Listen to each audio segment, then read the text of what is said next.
Welcome to Mousecapades. Welcome to the first episode. I'm sorry, I'm doing my best. So this is the campaign that we have been working on, that I specifically have been working on for about 2 years now. I'm gonna go ahead and introduce myself. I can be found on Twitter as at the cat in charge. No, it's at Sleepless Seymour with only two S's in the middle. Everywhere else, it's the cat in charge. I'm working on that branding right now.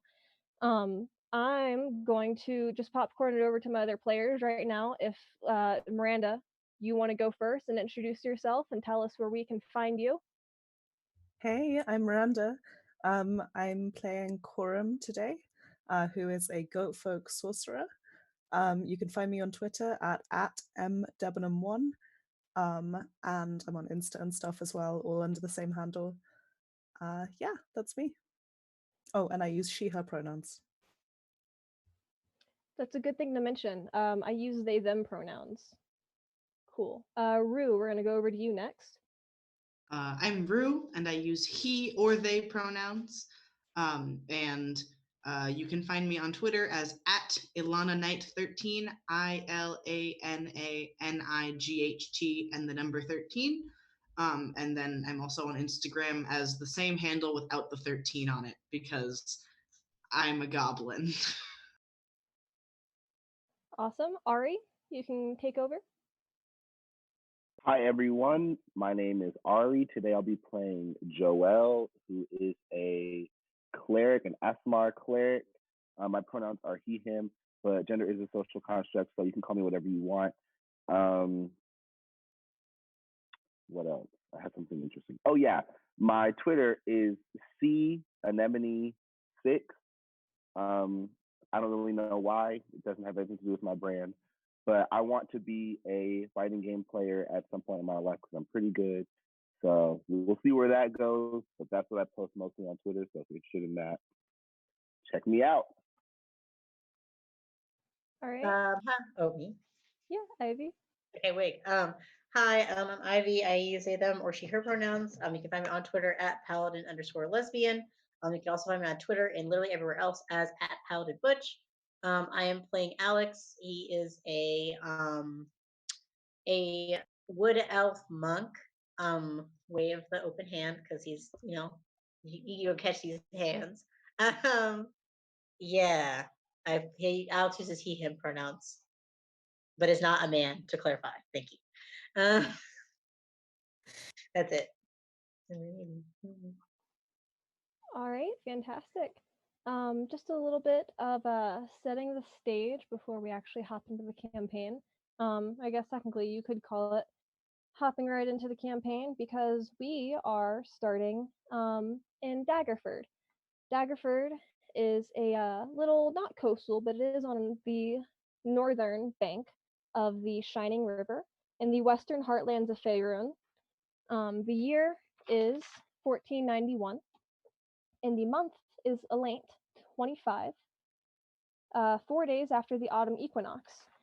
At the current moment, we are of the, actually no, it would be Elaint 26 at this point. And it's the last day of Harfest, which is Daggerford's annual harvest festival, which I named. It's too much.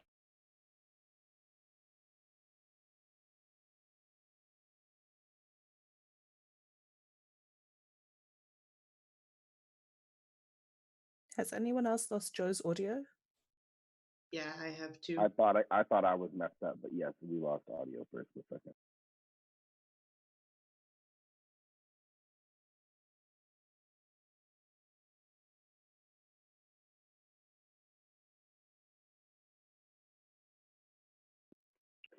Still lost the audio. Still.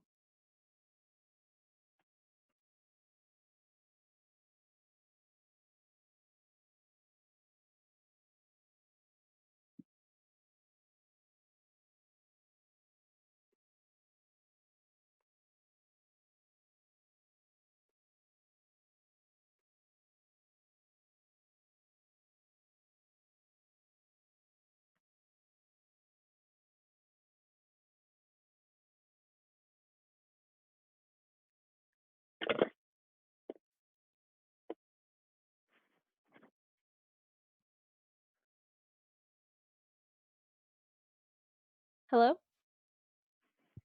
Awesome. Cool.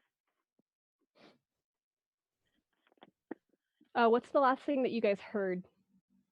You say hi? I can't hear y'all. Oh my god. Oh no. It was a little ways back. I think it might be something physical with your microphone because you were talking and then it made like a little clicky sound, like something came unplugged, and then we couldn't hear you. So I don't think it's like a connection thing. Okay. Cool. I heard that. Yeah, because we can hear you now, so I think we're good. Fantastic. Okay. Um I heard uh you say it was Harfest, and that was the last thing. oh wow, that was a minute ago. Oh no. Okay, so Harfest is the annual harvest festival of Daggerford, which I named after the one from Night in the Woods because I love that video game too much for my own good. Um, it is, of course, celebrated in response to a wonderful harvest going on, despite the fact that Daggerford tries its very best to live up to the splendor of its sister city, Waterdeep.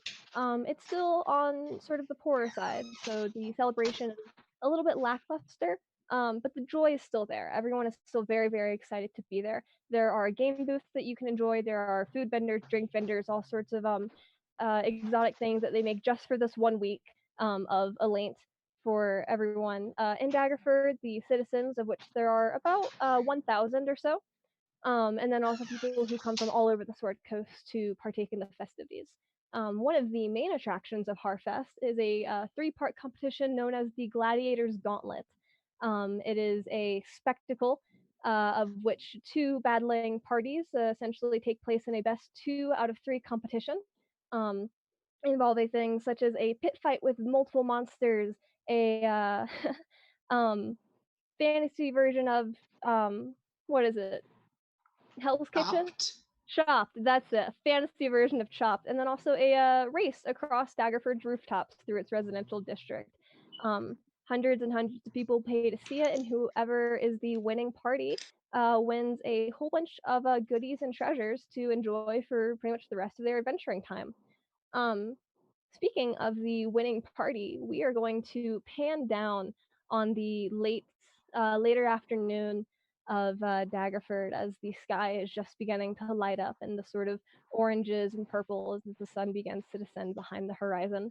Um, there is Coram and Ayla, who may not be wearing it if you don't choose to, but you were given each a sash that has Gauntlet Champion written across it, as well as a flower crown. Coram, yours was most likely thrown at you from afar and has since lodged itself onto your horn. I and will definitely be wearing that with like joy, a lot of joy. I might put it on my cow later, we'll see. Yes, your cow is with you after the cooking competition came to a close and you all had your ceremonies. You were reunited on the main plaza, the cobblestone square of Daggerford, where there's all of the general markets, just kind of goods to buy that are here, even during the off season, even while there isn't any festival going on. And I imagine after what a busy day you guys have had, you're just sort of chilling on a bench. And at this point, I'm going to have the both of you describe yourselves. Coram and Ayla, whoever would like to go first, can take it away. Please tell us what you look like. So Coram is a goat folk man, he, him pronouns. He has big horns that like loop around his head like this. They're probably not that great for fighting, although I guess he could probably like knock down an internal wall if he wanted to. But that's kind of the level of it. He's dressed in kind of shabby robes. Oh, he has like goat ears as well. Dressed in kind of shabby robes, carrying probably like more books than you would expect. Yeah, he's pretty low key.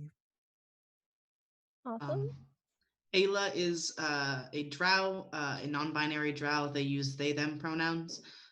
They have blue skin and silver hair that's brighter silver at the top and a darker silver at the bottom.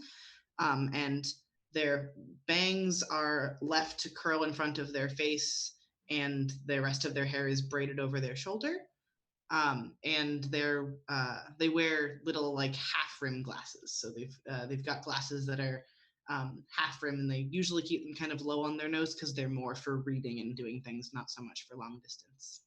I didn't know about the glasses. That's adorable. And surrounding the two of you, decorated both on the floor where your benches are, sort of in the uh, and banners going across the edges of the house, trellises overlooking patio gardens. Um, Daggerford is more or less head to toe decorated in all sorts of autumn colors. You see reds and golds everywhere. You see beautiful brown colors. You see everything ranging from different gourds that have been presented for this autumn events. You see towns guards and other city officials who are also walking around in the red, yellow, and oranges of fall. You see there are leaves that pretty much blow throughout the wind, blow on the wind throughout the entire town. There is never really a dull moment. You hear in the distance there's the sound of a bell and then cheering as someone has won one of the many game booths. You hear the clatter of the grand prize wheel as it spins over and over on its axis.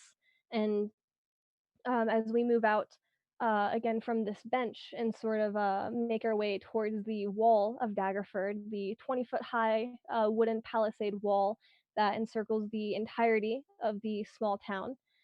Slowly, actually, that was my mistake because I forgot. Because the two of you didn't walk into Daggerford. This would be directly in front of Coram and Ayla as you are in the courtyard. There is a beautiful tapestry-like carpet sort of laid out in the middle where some people have come by to have portraits drawn. People have come by to sit down and have picnics. It's essentially just like a soft surface that is a little bit just a little bit different from the hard cobblestone streets of the rest of the town. Um, and on this beautiful woven tapestry, which is about 20 feet by 20 feet, perfect square, you notice briefly as there is this sort of golden circle, about 10 feet in diameter, that appears and shimmers for just a second. And then there is this blinding flash, and then there are two figures now standing in the middle of the circle, in the middle of this rug. Joelle and Alex, if you guys would like to introduce yourselves. What do you look like? You first, Alex.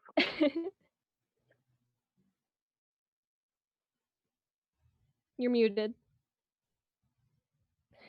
Sorry. Alex is 5'2". He is he is he's fat, just short answer he is. And he's very buff. Think like your Olympic weightlifter, but like really short.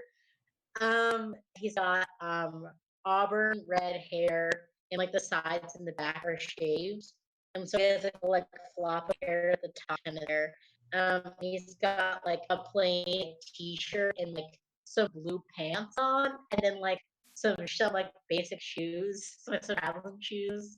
And then he's got like a little like paper bag like strapped to his waist, and a really shitty, grinded, dinky, rusty short strapped to his back, and little cloth wrappings on his hands. Then he's just kind of sitting there, like, just kind of like T-posing, like, what's going on here? Not a little T-posing, like, seriously T-posing, like, hello? Hello? And Joel is an Akmar. He's like 6'9".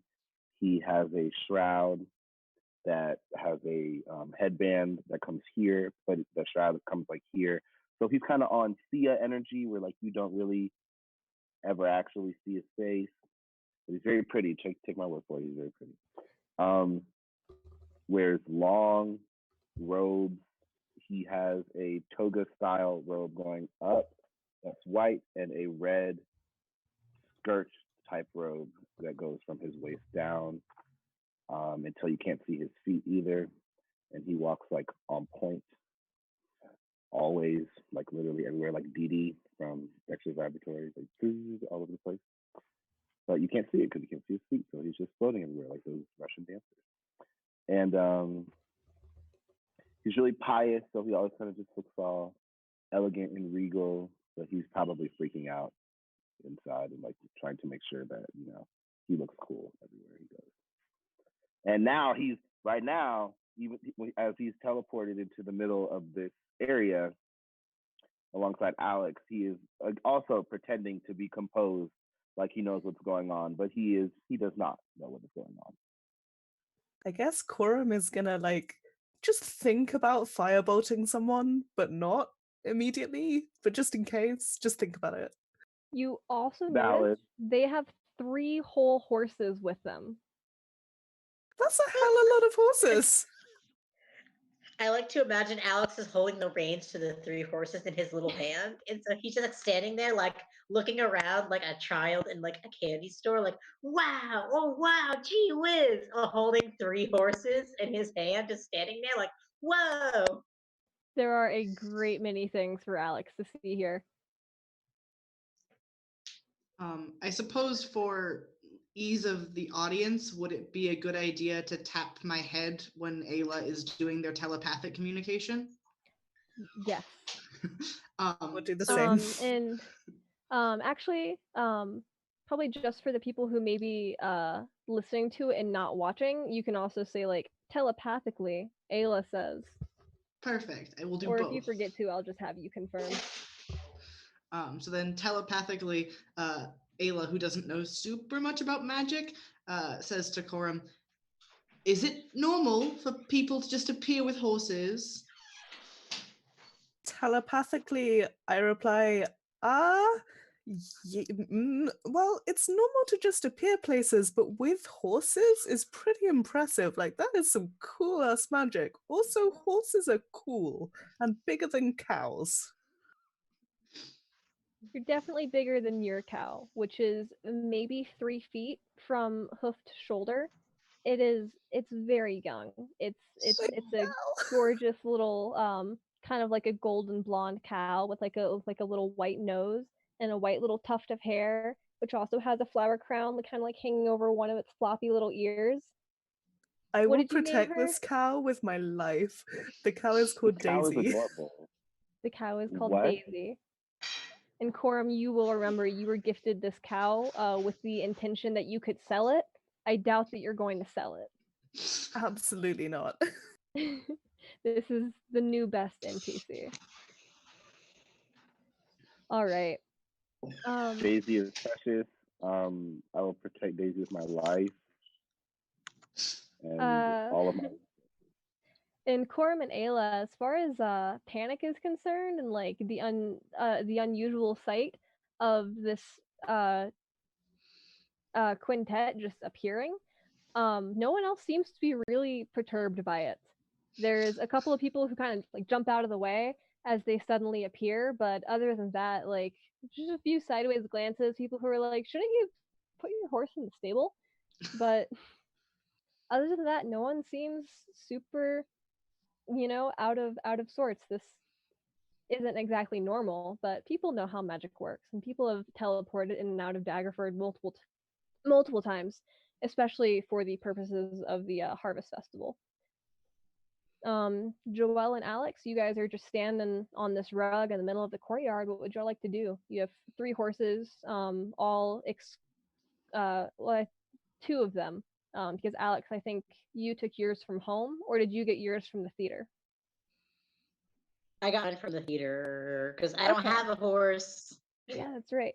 In that case, all 3 of them, the horses are exquisitely dressed, very similar to Joelle in coloration. Red, gold, a lot of what looks like holy symbols, maybe like a sunburst from far away. It's kind of hard to tell. But they've got bells on their reins. They've got little tassels kind of going around their hooves. They are all super immaculate, nicely brushed manes and tails, all decorated, and equipped with saddlebags, very clearly dressed up for travel, not exactly for teleportation. Out. Oh. You go ahead. I guess Coram will like stand up from the bench and just carefully approach these incredibly wealthy people. Yeah, Ayla will follow after. Wealthy. Wait, Interesting. actually, Yeah, well, You got 3 really nice looking horses, you know? I think you're wealthy. Sure. Anyway, well, me and Okay. Alex. Oh, me and Alex. Alex and I. I'm gonna assume that we like naturally start talking when we teleport here. But I would say, um, that was fast. I'm really glad that we're here. Do you think this is Daggerford? This looks kind of crazy. Do you think this is what we're supposed to be? Alex is just gonna kind of look still. He's like, "Whoa, there's like stuff." He's like, not unlike a dog when you take the dog to the park and they see all the things. And it's just like he's kind of like just like looking around, and then I think he sees Corum, and it's like, "That's a goat man." And it says it out loud. That's a goat man. He points, and it turns to Joel. And it's like, "That's a goat man." and it's then seeing Coram approach, she's like, "That is a goat man." hey, it's not super polite to say that, you know? And yes, you are in Daggerford. That's where this is. Are you okay? You Uh, seem confused. Alex is gonna apologize, like, "Sorry, I've never seen a goat person before. You seem really cool." And he's gonna like offer a hand to shake. And it's great. I do want to know. Alex takes your hand and squeezes it really hard and just starts shaking. Alex is very Coram like autistic. flinches. Like, Alex paying no mind, he just like shakes and lets go. He's like, "This is my friend Joelle." He's gonna point to Joelle, like kind of like in a way to kind of like say, "Let Joelle do the talking." This is my friend. and Joel's like, kind of makes a face that's like, even though you can't see above that, it's kind of like, sorry. It's like, nice to meet you. My name is Joel. Pleasure to meet you. I'm Ayla. Ayla. We And all I'm shake hands, Coram. do a little 4-way awkward handshake crossover under thing. Alex is going to offer a hand to Ayla to shake. It is up to them if they want to try it. They will. Alex will squeeze your hand very tightly and start shaking. Bone crunching. Bone crunching. And then afterwards, Alex was kind of pat your hand like weakly, like but they're like pat, oh sweetie, and then we'll like let go. Thank you. Thank you.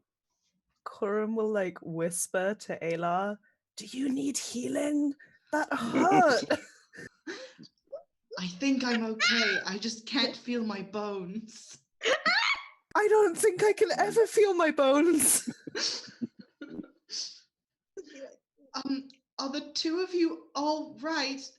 You seem lost. Well, we did come here in a somewhat strange manner, but I think we can find our bearings. I do have someone to deliver something to. But other than that, I think we know what we have to do. Alex here is actually my bodyguard. I'm on a expedition from the Theater of Joy to deliver something to someone up here. So I think I'll be okay, but we'll see. Obviously, I'll be okay with Alex here. I mean, we've been Alex here a is few. gonna. Alex is at that. Alex is gonna put his hand on his hip and like smile very proudly, like, "Yeah, I help," and then let you talk. We've been here a few days. We might be able to help you find who you're looking for. That would be a huge help, especially considering I'm not sure exactly where in Daggerford I am or who all is here. It's not a big. Oh, Miranda, you froze. Oh no. Miranda, come back. We've lost Miranda. Burning We've lost hand. our goat. A burning hand. Burning hand. We've lost the cow keeper. Oh, she's back. Sorry about Aha. that. Welcome There we back. go. Scorching You cut out ray. immediately, so Oh, repeat okay. everything that you said. Literally all of it. Did you hear me say we could help you find someone? Yes, Yes. I think, We got yeah. to that point. Okay. What I said was, Hmm? I actually don't remember the name of the person to whom I'm I don't transferring know this. either. You never asked. I was saying, I I didn't was ask. like, I was thinking, I was like, why don't I know that? I was gonna say, y'all know damn well Alex didn't ask. I know Alex don't know. Joel No, he got his did. Joel got his mission, and he was like, "Give me my And- horse. I'm leaving." Give me my stuff. They said, Give "Meet me someone in my Daggerford," and he swag. said, "Say no more," and left. Say no more. big mood. Joel said, do I have bet, the and relic. Ted went right there. And I guess The we'll just relic go in door my to shadow door. dagger on my person. Ayla, if you would like to make a religion check, go ahead. You've been here the longest, so I'm giving this one to you. That's wisdom based. Oh, it's intelligence actually. That is a 16. Awesome. So hearing the Theater of Joy, looking at the things that Joelle is wearing, it suddenly clicks for you. This is a cleric. Specifically, in your travels, you would have known the Theater of Joy is a temple that belongs to Lady Firehair, a goddess of love, beauty, art, hedonism.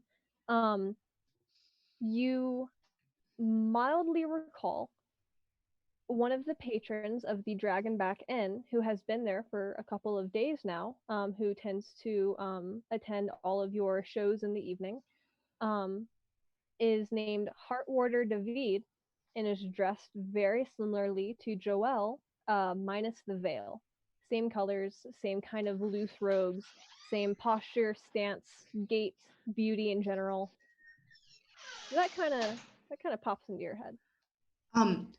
The person you're delivering this to, would it be someone maybe from the same sect as you? I believe so. Then The correspondence is between me and one of my superiors, so I assume so. I think I might have an idea, and I might be in luck. I think the person you're looking for is staying at the same inn as us. Wow. What are the chances? Kind of high, actually, considering this is Harfest. Could you take us to them, and I'll see if this is the person. That would be fantastic. Certainly.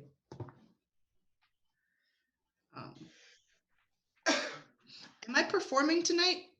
Or did the innkeeper? Okay. You took the afternoon off. And actually, I think now that Harfest is over, since this is the last day, you are technically out of your contract. Cool. So do you guys all make your way to the Dragonback Inn?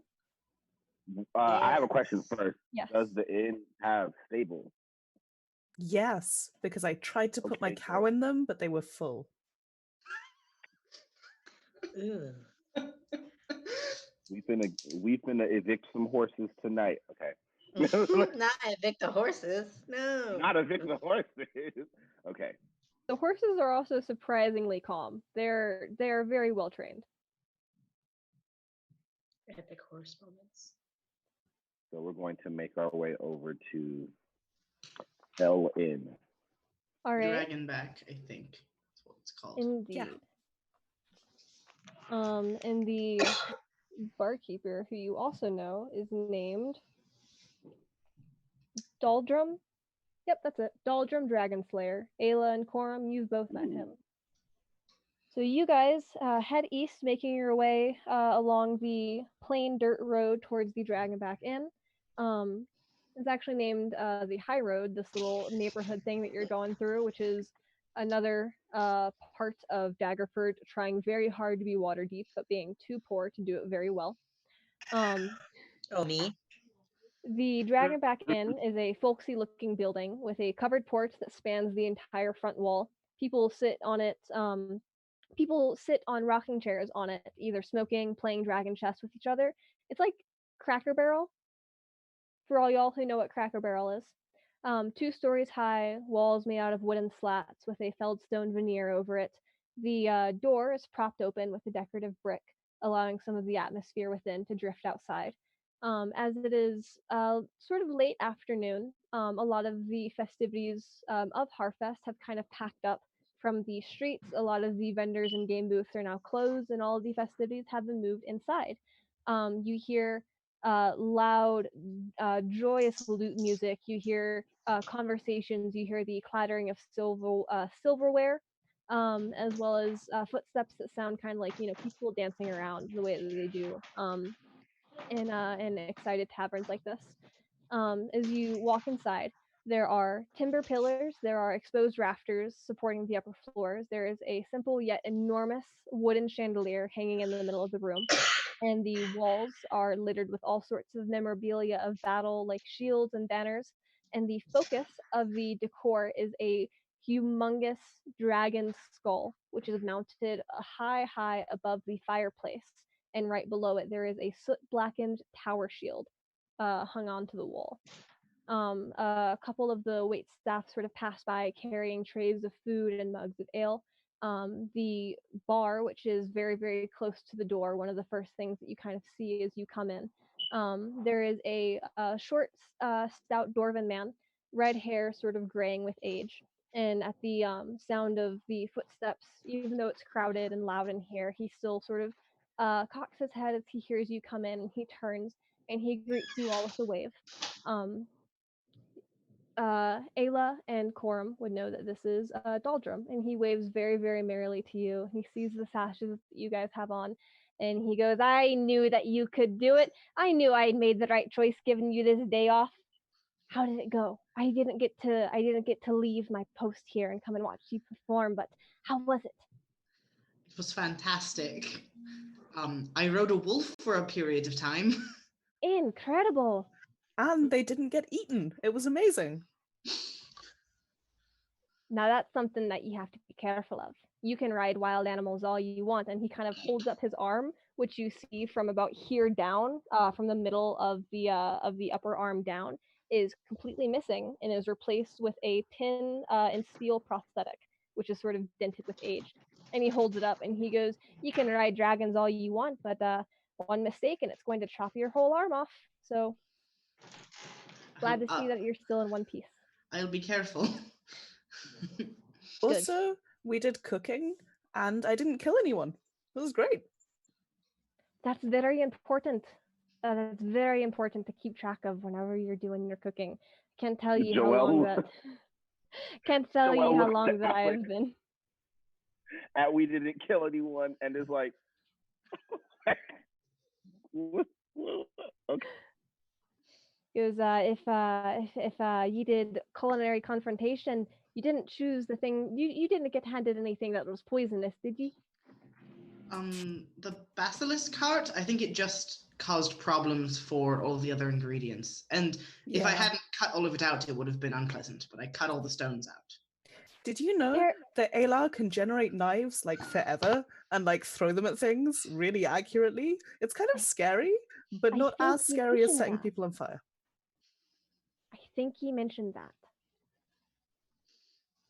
Well, well, what brings you back so early? You still have your room for the night. If you would like a meal, we have some prepared for you. You have 2 friends. Who are you with? Do they have their copper leaves with them? We can get the meals. Oh yes, they came in by teleport, so they maybe didn't get copper leaves. I don't have a copper leaf. I have money. Money sufficient? works just as well. For 5 silver pieces, we can get you a hot meal and a drink, whatever it is that you need to warm your belly. Alex is gonna kind of look and is like looks at his little bag, pulls his little bag, and he holds it in his hand. He's like, "I'm all set on the meal, on the drink, thank you. Do you have a chair?" He's gonna hold his little paper bag, like he's like, "I'm gonna eat a lunch." So he you're goes, excited about his lunch? he goes, chairs of course, and he sort of turns and he looks at the crowded tavern. It's got very very long tables, which people seem to be kind of like communally just joining each other in groups at. Off to the side, there's some smaller tables, sort of like window seating, Mhm, and then there is the bar, which is mostly full. At this point, it's Ayla mhm. Quorum. It's not as full as it used to be since it's the last day of Harfest and it's sort of in the evening. Everyone at this point is kind of like, well, good con, you guys. See you next year. Um, they've packed up and left. It's 4 p.m. on a Sunday. They're gone. Um, so it's still packed just because that's how the Dragonback is. But there's still room for you guys. You kind of have to, um, squeeze your way through some of the other patrons.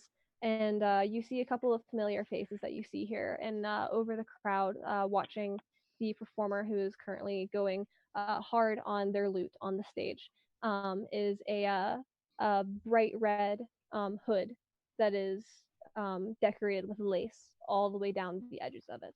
And Ayla, you recognize this hood, and you're probably the only one who would really see it, since you know that this is where they sit every evening. So I will turn to Joel and gently tap him and say, I think the person you're looking for is sitting.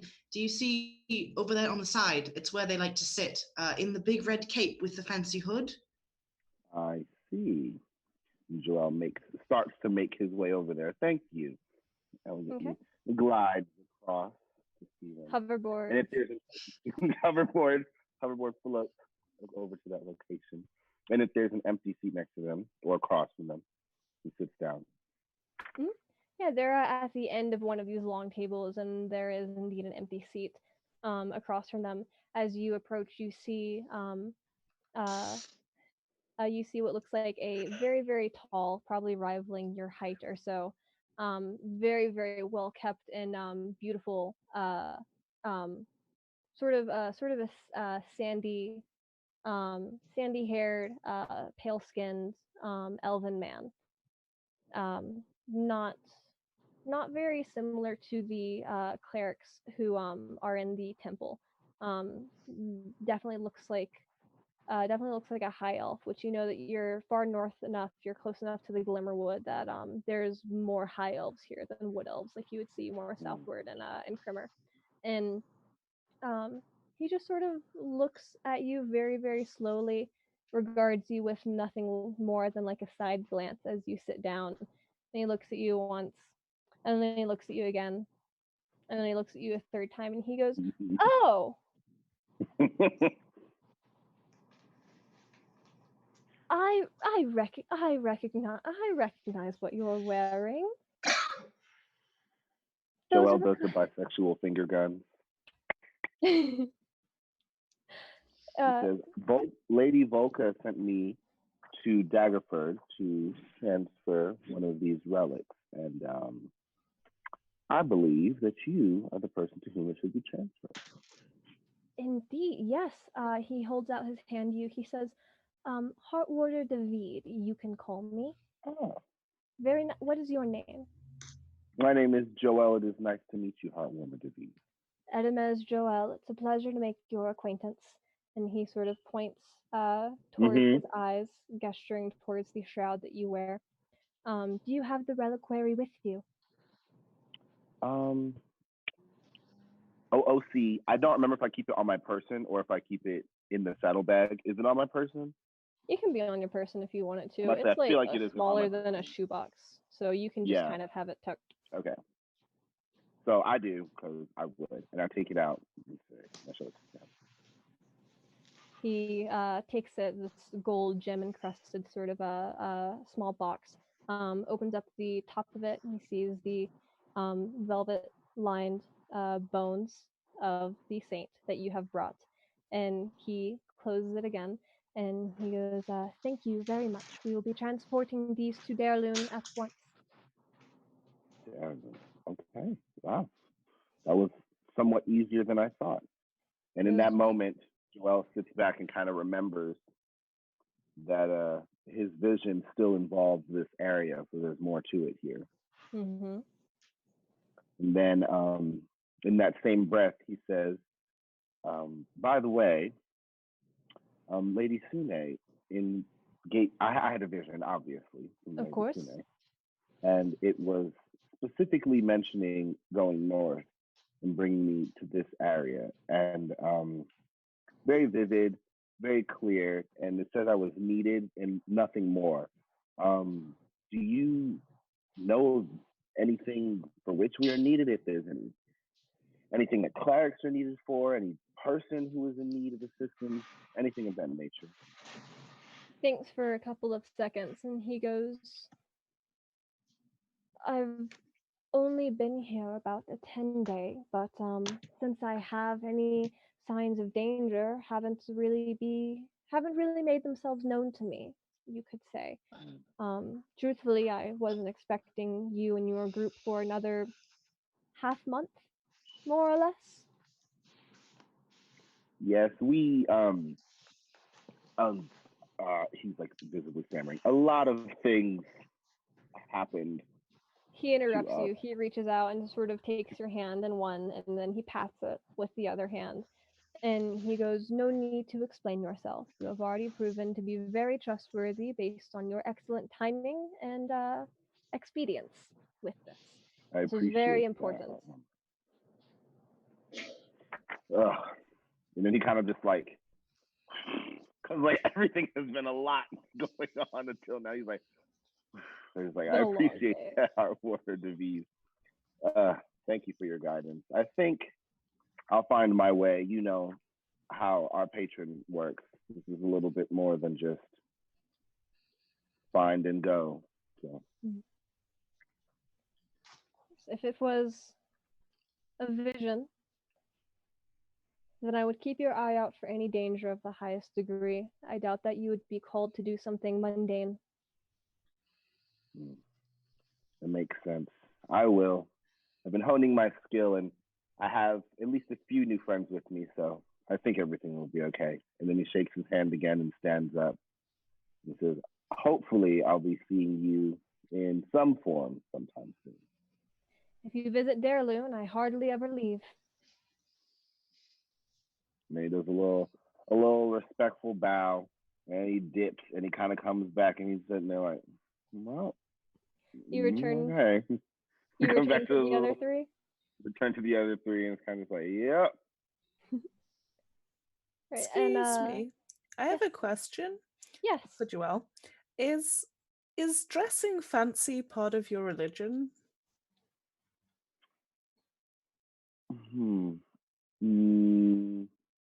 That is a layered question. The simple answer is yes, and the complicated answer is no. In the grand scheme, the way that we dress and the things that we do don't really equate to who we are and what we are and the beauty that we are supposed to represent through our matron saint, through our matron lady. But we do want to look pretty. So there are levels to it.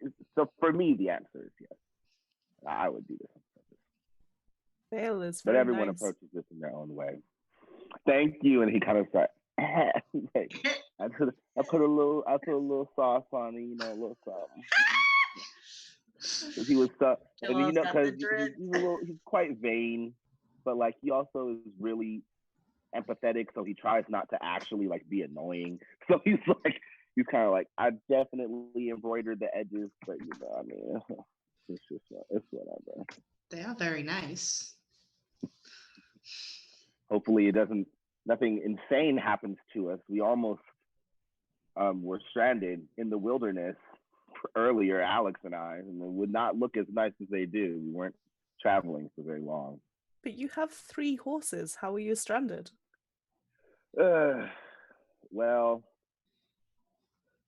we were lost, but not really, because we knew where we were going to go, but we're not, Alex and I aren't necessarily navigators, but the person who was our navigator was relatively untoward in his actions and his demeanor, and we sensed this, and right before it would have been too late, we took advantage of the situation and did not get usurped.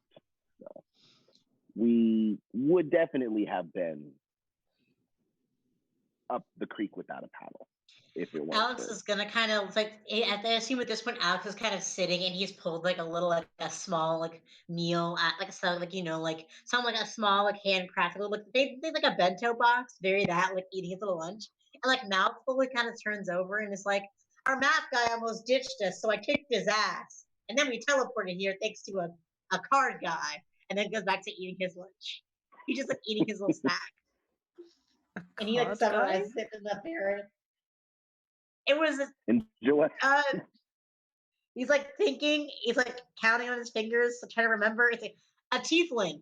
He had cards and he teleported us, and we took all the horses, even the map guy's horse, because he was an asshole and tried to ditch us. We also took all his money. And then he just kind of smiles and then nods to Joel and then goes back to eating his lunch. And Joel's like, so just like, yeah. Sure Okay, was a Corum tiefling. is gonna speak telepathically to Ayla, be like, I think they're thieves, and maybe they murdered someone. Also telepathically, Ayla responds, yeah, I'm also getting that notion. I can't tell if it was a self-defense kind of murder or they just decided to kind of murder, so maybe we should be careful. And then Joel remembers how much money they have and is like,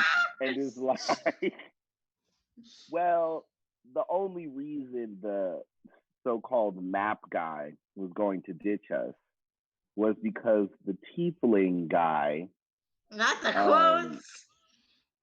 gave us, he was very questionable. He gave us a little card game that had extreme stakes, and our guide won by chance, and then tried to take the absurd amount of money he received and run with his horse and without giving us any means of navigation. So it was like revenge. I didn't kill was him. revenge. Yeah, yes. Alex volunteers. I did not was, kill him. Yes. He's like very earnestly like, I did not kill him. I just reminded him that ditching people is bad. And then we left him behind. He was alive though, I promise. So when you and said we took his money. When you said if you had stayed in the wilderness without horses or money, you would have died, and then you left someone in the wilderness without horses or money, that's fine though, right? He wasn't left by him himself. with a lot of money. We won a large sum of money. So and did he we. says this part like as he says it more quietly, but emphasizes like so but so everyone around us doesn't hear it. A lot of money, and we gave him enough to maneuver his surroundings. And he is an expert navigator, so he should be fine. We weren't even that far away from civilization. We were probably only a day's hike from civilization. Ayla, tell them about the competition. Yes, we also came into money unexpectedly, but didn't have to play a tiefling card game, which sounds a little scary. No, we just had to win a series of little games. So we did I did a race, so I raced across some roofs, and then we fought some dire wolves, and lost on purpose. And then we did a fantasy cooking challenge where we had to cut the pieces out of a basilisk heart. There were stones in it and they had to be cut out. And Corum kept changing the temperature of our competitors' foods. So it was terrible for them because they had a freeze-dried cobbler, essentially. And Joel looks to Corum and he's like, nice touch. Nice touch. You can have a lot of fun with fire and ice, like generally. Joel thinks back to how when the horse tried to run away, he had to really narrowly not hit it with a ray of fire to try to stop it, and thinks, yes, you can. Ooh. Corum. I'm gonna ask Yeah. you two. Have any of you found or know of, I'm still on this, a ring of spell holding, or have you found a shop that may or may not have one here? You said it's relatively small, so it might not be one here. I haven't, but there is a big market here. That's where we had to go shopping for our cooking challenge. There might be a shop. I'll go looking for it later. It's dusk, right? It's like sunset. Or it's like past sunset. Yeah, I'll go looking for it later. Okay, that's it for me. Corum. A heavy hand falls on your shoulder from behind, and you hear, I see that you have made new friends. Oh, it's our friends. Hello! Ayla, you feel another hand sort of ruffle your hair. You turn and you see the one, the only, the man, the myth, the legend, Marin Argan, smiling very, very brightly, unaccompanied by the rest of the saviors. Alex and Joelle, you turn at the sound of the voice as well, as this man has approached. Tall, shorter than you, Joelle. He's maybe 5'8" or so, dressed in a battle-worn breastplate, a large great sword on his back, like cloud strife levels of absurd. And Swag. he's got sort of a russet brown skin and long black hair and a low ponytail, sort of tied up at the base of his neck. And he's just got this big old smile on his face, sort of made crooked by these two parallel stars going diagonally from his eyebrow to his chin. He's also wearing a flower crown atop his little head, and it's sort of crooked as well. So and hot. I see. And he goes, Sir Goat, won't you introduce me? Marin, good to see you again. Yeah, these are my new friends, Joelle, right? And Yep. Alex. And Alex is Joelle's bodyguard, and Joelle is a priest. And they're new in town, and now we're friends. And definitely nothing is suspect about them. This is Marin. He was on the other team in the cooking competition. Marin takes a step back, and he does a big sweeping gesture of a bow towards you, Joelle and Alex. And he goes, a bodyguard and a holy man. I could not be more excited to make new faces. Alex is not impressed. Alex is very underwhelmed. And he just kind of offers, he kind of like sort of like stands up a little bit. He doesn't like try to make himself seem tall because he knows he's short. But he does offer a hand to this man. And he just kind of like looks very disinterested. He's just like, and offers the hand. He takes your hand and he shakes it very firmly. Alex reciprocates, but does try to like squeeze, like see, like see if he's like who's gonna win the handshake. Will you roll a strength check for me, Alex? I sure will roll a strength check. My strength is not very high, but that's okay.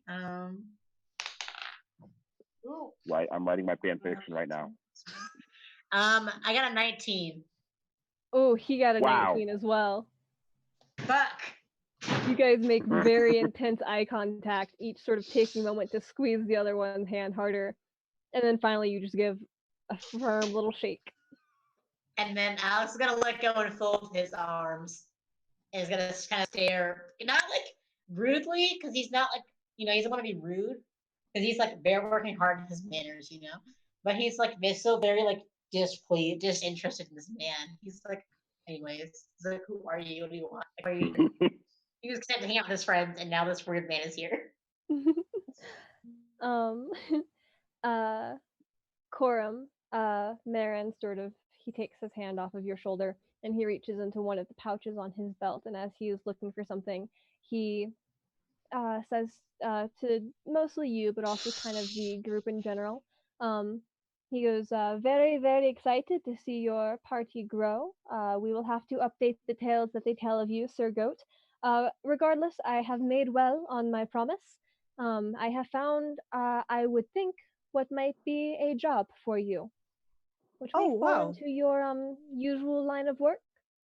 And he takes out maybe index card size this little just piece of paper, um, hands it to you. It has very small writing on it, sort of tea stained. Some of the ink has smudged as though it was like in the rain for a good bit. Clearly a couple of days old and rather weathered. um, I and will. he says, as he hands it to you, he goes, I assume at one point it was on the community board. I found it on the ground. That's great. Thanks. That probably means no one else has seen it yet. Perfect.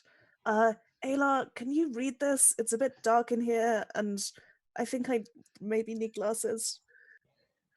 um, you you could borrow mine, but I don't know they would help. And so That's Ayla not takes how it and eyes work. puts their glasses down so that they can actually look over them and read. Can they read the card? Is it in a language they can read? It is written in common. And though the writing is a little bit small and a little bit messy, it is indeed legible. And it says in sort of that big blocky like small caps type lettering. It says, "Help wanted, adventurers needed. Please save our town from the plagues it suffers. Defeat the great beast who would destroy us." And then at the very very bottom of it, it says, "Visit Madame Mayo at Abershaw Acres for more information." It's a little infomercial. It's got like Yeah, a business card stapled onto it. I read that aloud to the group. A We're all plague. kind of perked Wow. up, like, oh, is this Plague maybe? sounds terrible. Do Multiple you plagues is what the note implies. Several plagues. do you two adventure? Would you want to help these people? Well, I'm not necessarily an adventurer, but I am a bad bitch. So I think, and then he kind of like does a little mad because he actually I don't think I explained this. He carries around a incense trappings. Like I think you saw it in the Discord actually that I had made. He carries around that, but it's like real and very extravagant. And he kind of like does a little flourish with it and makes it glow and is like demonstrates that he is proficient. Can I Like, describe it for the audience? Because this is my yes. favorite fucking thing ever and they don't know what it is. Joelle carries a censer, the way that you see that like Catholic priests use. Gold. I'm assuming it is, Joelle? Yes, it's literally based off that, yeah. Yeah, and it is hung onto a very, very long, maybe 5 foot, no, even longer than that. It's like a 20-foot long, heavy, 20 foot, heavy yeah. gold chain. On either, on one end of it is this heavy, heavy censer, which you can, put incense in and then it smokes very, very beautifully. This censer is not just made for producing smoke. It has the weight of a weapon, like the head of a flail, built into it. The other side of it is a little holy symbol, kind of in the shape of a sunburst, one of those smaller patterns that you saw on the horses as well. And when not in use, it's sort of worn as a belt around the waist. The fucking meteor hammer, and I live for it. It is. Oh, I think I saw he used it. Joel used it last time. We were trying to like do stuff. He used it to ensnare the horse as it was running away. Unsuccessfully. We did help. I helped.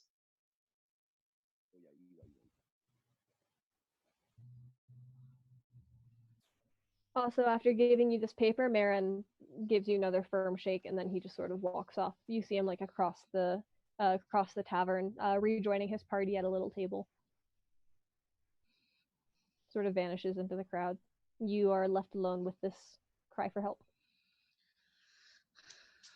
Well, Oh, I'm sorry. I said all that to say I'm a cleric. That was the point. That's kind of in character. But I said all that to say I'm a cleric. I can help with the plague. I might not be the best adventurer, but I will definitely be able to assist other people and assist T3.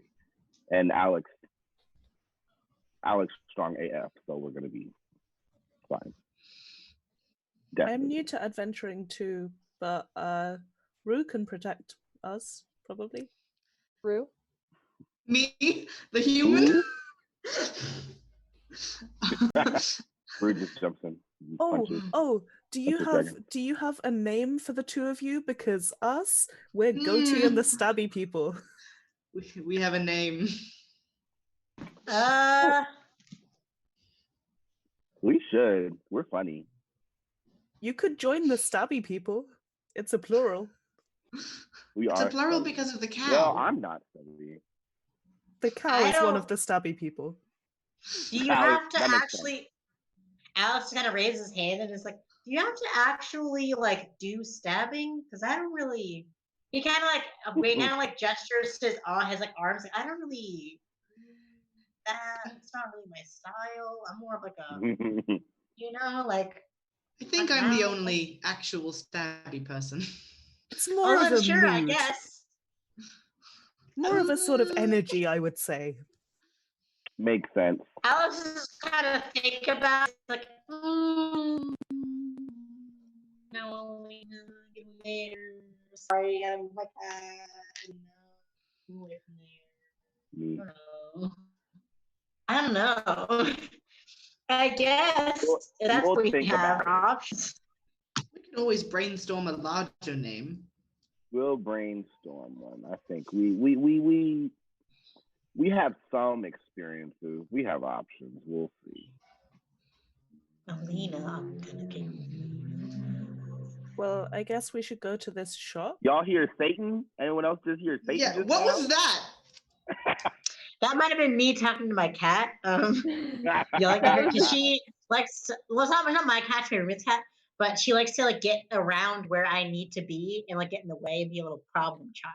So I like yell at her. That was the THX intro. Oh. That makes more sense.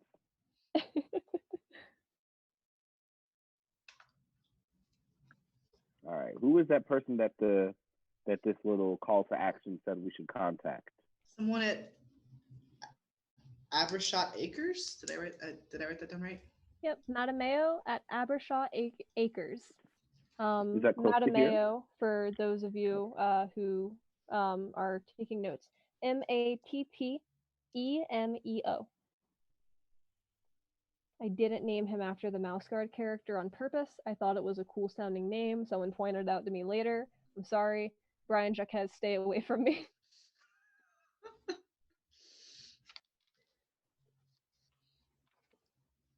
Contact. And Ayla, you know of Abershaw Acres. It's one of the little farming families that live outside of the walls of Daggerford. Maybe like a 2-hour walk or so.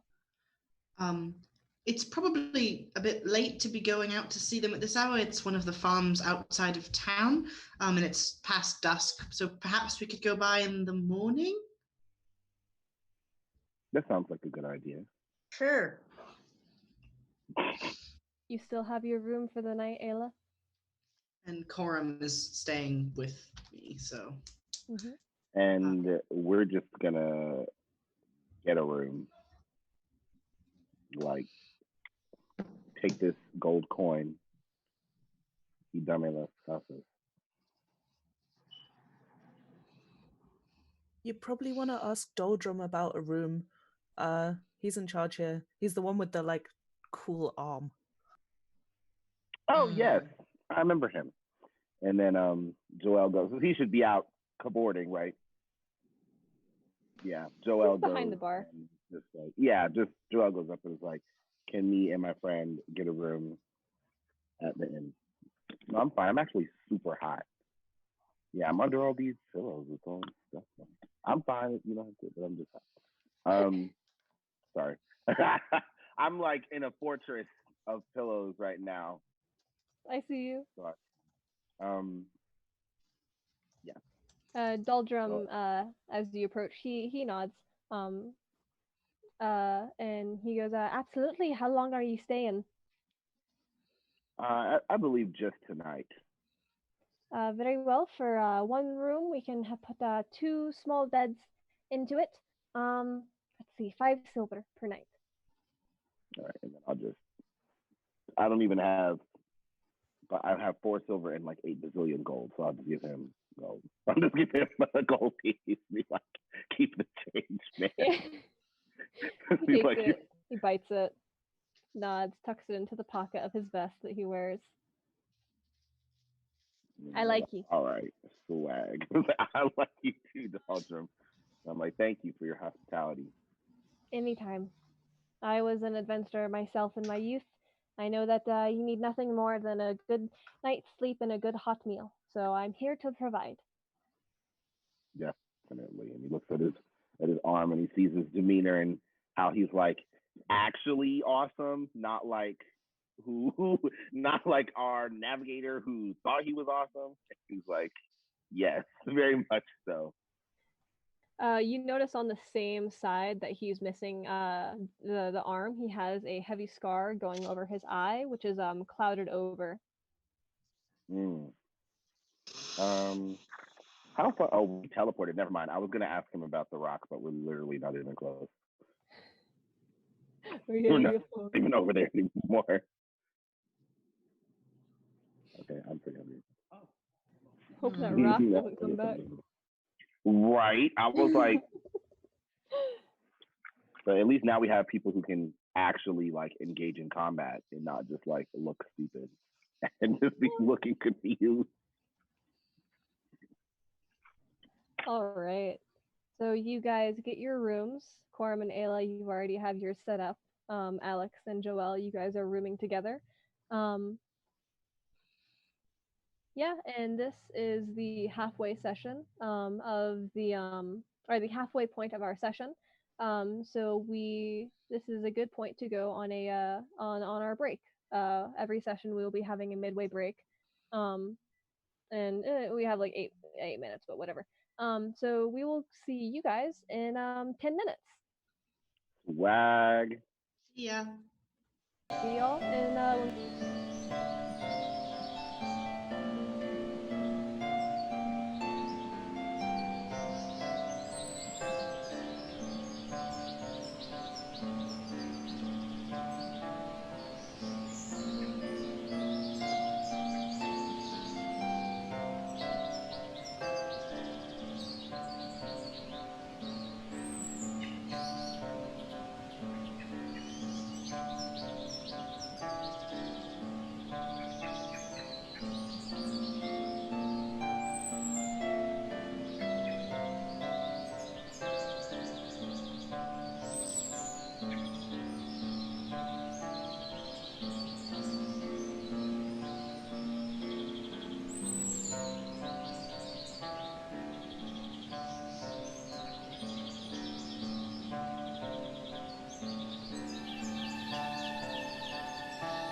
Welcome back to Mousecapades, everybody.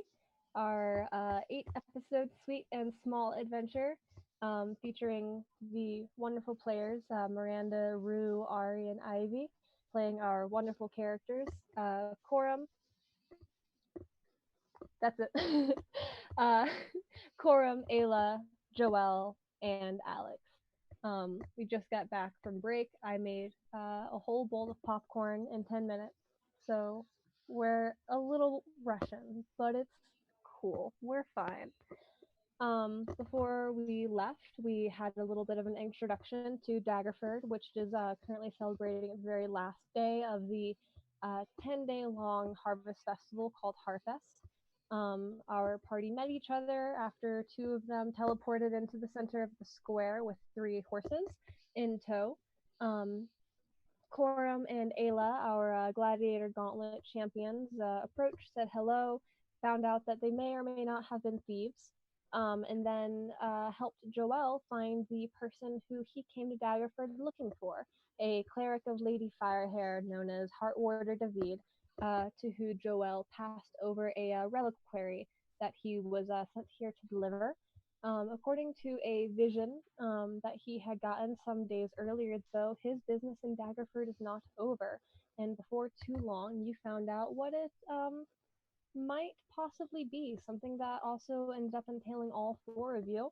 As one of your old friends, a human fighter named Marin Argan, who competed against Corum and Ayla, also known as Goaty and the Stabby People, in the Gladiator's Gauntlet, made well on his promise to find Corum a job and return with a slip of paper calling for help, calling for adventurers to save a town from the plagues that it suffers and to defeat the beast that would destroy it. At the bottom, it had a name and an address, Madame Mayo and Abershaw Acres. The party went to sleep in the inn, each of them getting a room for the night.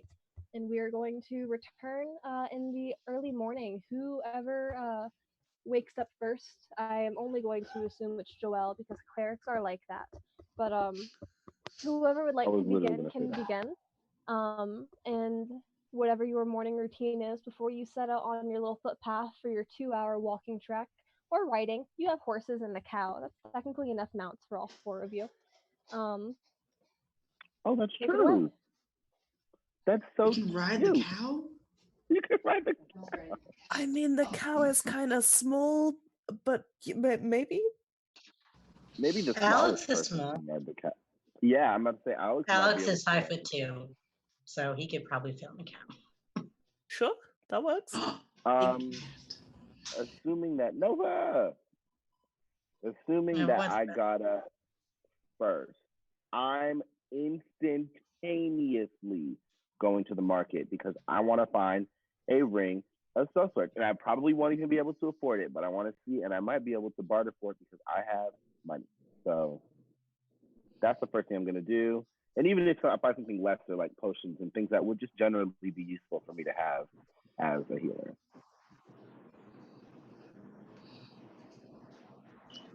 Someone has a lot of background noise going on. I hope it's not me. I don't think it's me. I don't It think stopped it's as there's soon as I nobody. mentioned it, so I'm actually lying to all of you, and there's no more background noise. Wait, My because I hope it audio wasn't me. really wanted to play me like that. Everything is just happening. Things happen all the time. The kitty will return. She has her own whims and wants. It's 6 days and it's 3 days until her birthday actually, so she's in a Aww. spoiled mood. Happy birthday! Wait, She'll you be said Like 4 3 years birthday days? old. moments. It's 3 days until my cat's birthday. She'll be 4 years old. Epic Your cat and I have the birthdays same moments. birthday. Are you kidding me? March 9th? I'm about to say, I think your cat and I have, yes. Epic I'm birthday moments. dead. Epic birthday moment. Incredible. That's Sorry, crazy. that's really funny to me. Incredible. That's actually crazy. All right. So, Joelle, as you abscond out of your room, I'm assuming either trying to not wake up Alex as you go. Alex, do you sleep in a little bit later than the crack of dawn, or? Nope. Alex is up. And he's gonna go around he has to do his daily training, so he gets up early in the morning. He goes for a run, probably around just around the building a couple times, probably like 10 laps around the building. and then he's gonna come back upstairs to his room quietly and just do like push-ups, sit-ups, planks, crunches. Goes through like a probably like a short like yoga flow. Um, Basically just like very rigorous physical training. It's how he was able to keep stay like able to do his job when he used to be a dock worker. And he still does it now, even though he's long since retired from that because he hates doing it. But he still like stays like very in shape. He has like a lot of like very rigorous physical exercise in the morning. So like I would imagine that when Joelle is like getting up and is trying to like was like getting dressed and is like trying to go outside, he like Joelle like sees like Alex just like fucking planking, and it's just like Alex is like bye, and then goes back to doing his planking. Alex, during your run around the Dragon back in, you join up with a lovely group of about 7 old halfling ladies who are out for their morning jog. Mm. They take a liking to you and just want to strike up as much conversation as they can. Um, Joelle, you make it to the market. The decorations for Harfest, now that it is over, are being taken down. But there is still joy and merriment in the air as people go about removing all of the leaves and garlands and banners and streamers and are packing them up for next year. The marketplace, now that it is in the morning, is in full swing. If you would like to make an investigation check for me, please, in order to try to find somewhere that sells magical items. Give me just a moment. Mhm. Investigation. Let me make sure. Oh, I forgot I was dumb. I have a +0. Okay, 17. Not bad at all. Not bad at all. You do find a magic shop. It is called the Treasure Trove. And it's a little bit more of like a open, just a 3-walled building with like an awning. It's a little bit more than like a coster booth, and it's a little bit less than an actual brick and mortar store.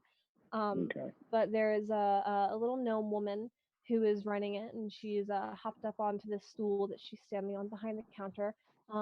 You approach, you see the glitter of magic. You see, little cages holding very very tiny magical creatures like fairies and such. You can see a row of potions on a shelf behind her. The counter has sort of a glass front to it on the inside. You can see a couple of what looks like a jewelry display, but you would imagine that most of them have to be in some way magically inclined. Um, yeah, there are rings, necklaces, you see bracers, not a whole lot in the way of armor and weaponry aside from this one set of bracers here. Um, and then, of course, all sorts of like herbs kind of hanging from the ceiling that you Right. imagine that if you were any good at like alchemy, you could probably use to make sort of tinctures and salves and balms and things. First of all, yes, I agree with you, Miranda, in the chat. Secondly, I asked her. Okay, I want to kneel down. Like the way that princesses kneel, where they like straight squat, like straight forward with their legs and knees together, and like no one actually squats like that. So that I'm on eye level with this gnome lady. She's standing up on a stool. Very She's calmly already on eye level with well, she's all okay. That's a very high school then. Okay, cool. you. I want to first. I should have asked if Corum wanted to come because he probably has a better understanding of the herbs and such, so I might come back. But If you want to do a rewind and invite Corum with you, you can do that. I still wouldn't want to wake him up early in the morning. Okay. Actually, no. Team building. Let's do it. I'll ask Corum if he wants to come. Corum, do you want to come with me to the market? That's one of mine.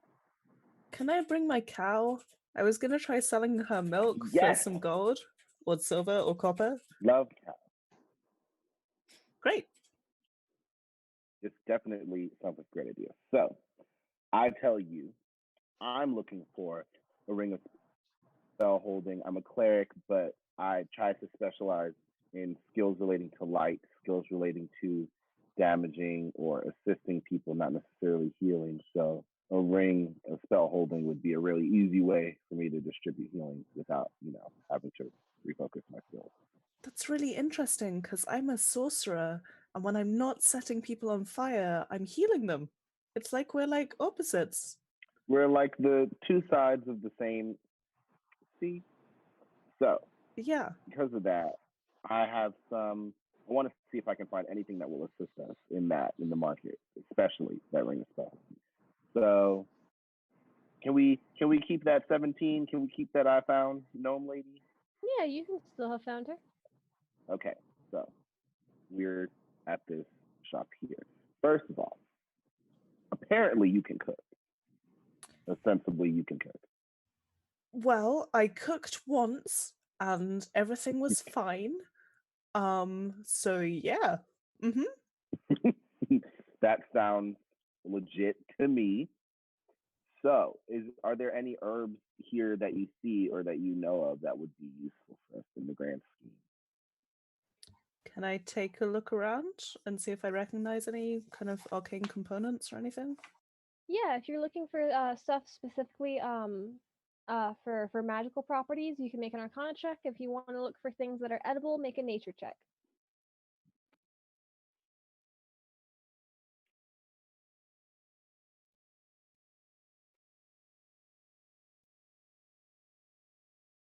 I get a Everything is edible once. What'd you get? everything's edible if you're brave. I get a 15 on an Arcana check for magic items. Fantastic. Everything is edible, but sometimes only once.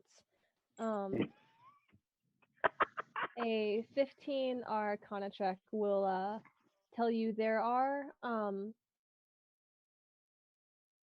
checking my notes, I'm sorry. Good. There are indeed a couple of magical plants here, sort of for more like alchemy kind of things. Let's see. Would you say potion crafting specifically, or like tinctures and balms is sort of what your what Corum would know more? Probably tinctures and balms, I think. Okay. In that case, you find a couple of things. There are phantom flowers and mirage flowers, both things that, when turned into a balm and applied to the skin, can cause invisibility. If made wrong, it can give you a very, very awful rash. There's things like claymore mushrooms, which is less sort of like an ingredient and more like something that if it gets to the correct age and then you step on it with enough pressure, it will explode. Um, Other things are brine weeds, which is typically found in the desert, so it's very impressive to see it here on the sort of riverside plain forest area. And then spider blooms, which tend to attract specifically giant spiders when they are dried out, not when they are still fresh. And those can be put into a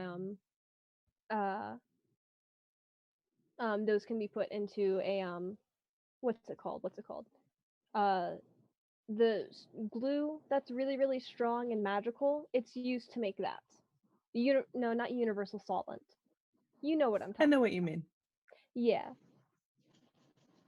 Okay, so looking around here, I've got flowers that make you invisible, mushrooms that make you extra invisible because you've exploded, and some stuff that attracts giant spiders, but I don't think we want that. People were fighting giant spiders in the gladiator combat. It did not look pleasant.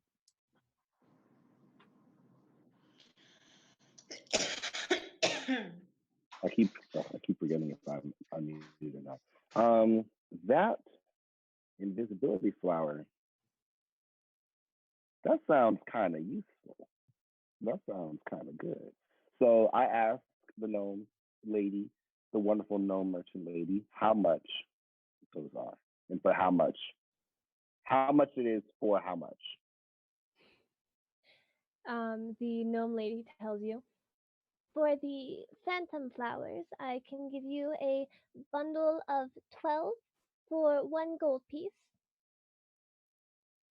Okay. Can I get 2 bundles of 12 for that? Absolutely. One of these bundles will be enough to go into your tincture of invisibility. So with 2 bundles, you will have an extra chance to not mess it up. And she reaches up and she takes down these sort of bundles already pre-wrapped, and she takes another piece of twine and begins wrapping up the stems until only the blooms of them are showing, which the petals themselves are also a little bit translucent, sort of tinted blue. Ooh. Anything else that I can get for you? 2 more things. One, can I get a large glass jar that I can hang on my belt? Of course. Do you already have a belt to hang it on, or would you like me to include that as well? If you could include it, that would be nice because I have those potions from before. I just left them in the saddlebag so I could put them on there. Of course, of course. She goes behind the counter, returns with a long strip of leather, long enough so that you would have to tie it. There's not really a buckle or anything. And it has a Okay. couple of loops hanging off it of leather strips. And there's a sort of larger kind of a 6-inch tall, maybe 3-inch in diameter mason jar, and then a couple of smaller, just vials, kind of big enough to hold like a shot. Okay. Which Sweet. tends to be how most like ingested potions are, specifically of the Yeah. healing variety, things that need to be downed quick in combat. And then, okay, first I thank her profusely because that's very awesome of her and nice, and I appreciate the service sector. She gives you that belt for 7 silver pieces. Okay.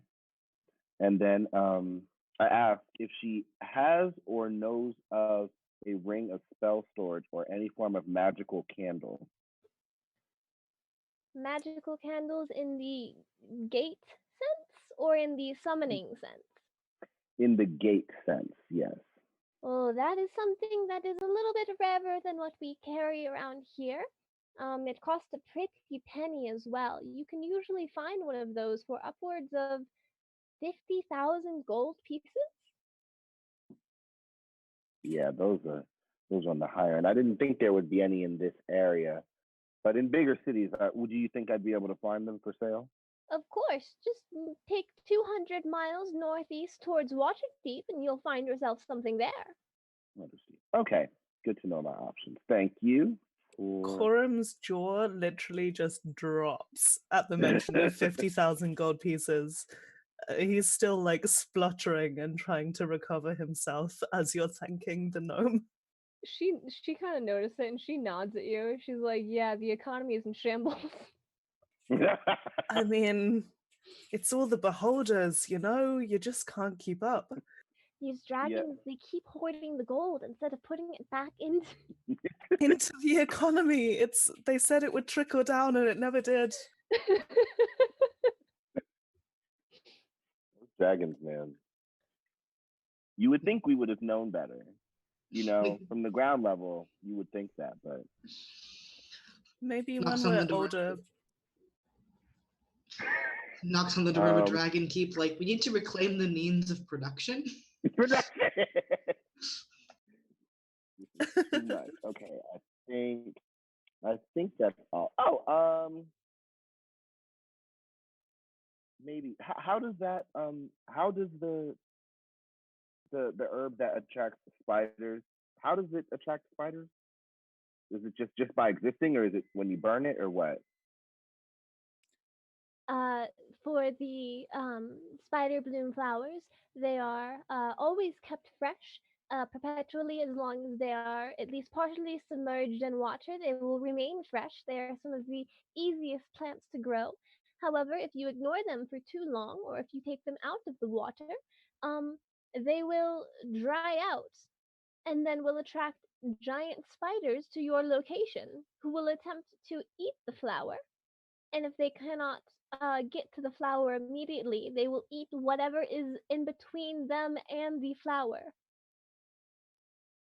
I don't think we should get those flowers. That seems bad. Joel is. You can see him balancing. He's like, Hmm. You need your money for candles, right?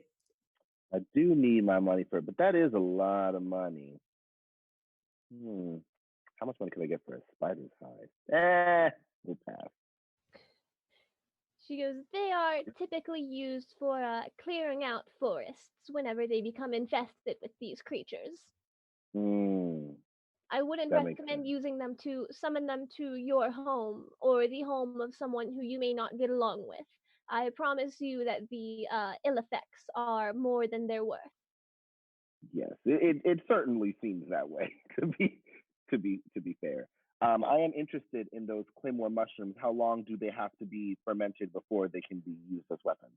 At least 24 hours. And they are kept fresh as long as they're in their jars, correct? Yes, once you take them out of the jar, that is when they will begin to ferment. That's a good way to put it. Okay, I would like how much for each of them? Each one comes in a jar of 4. I can give those to you for 3 gold pieces per jar. Okay, I will take. You said each unit has 4 claymore mushrooms within it. Mm-hmm. I will take one because that's a lot, and that's very dangerous. Okay. Ma'am, do you have anything for cows? Would you be more specific? Cloning them, feeding them. Yeah, yes, feeding them and keeping them healthy and trying to help them produce milk. I have a cow. Her name is Daisy. She's quite small though, and I'd like to help her grow. She Not do in you, the or magical sense. do you have Daisy with you? I imagine I left her outside the shop, but yes. Okay. Yeah, you see she puts her hands on the counter and leans over and tries to look and see if you have the cow next to you and looks just like a modicum disappointed to see that there is indeed no cow. Um, and she goes, well, for good health, animals are not so much different from people, such as you and I. A good berry would do her well if you feed it to her at least once a day. Strong, healthy, it would make her grow well, and it would replace any food that she would have to eat. Oh, great. How much is a goodberry? Let me check my notes again. Because if you are of the nature magically inclined sort, which if you're asking about good berries, I assume that you are not. Typically druids can produce them. However, we will make, let's see.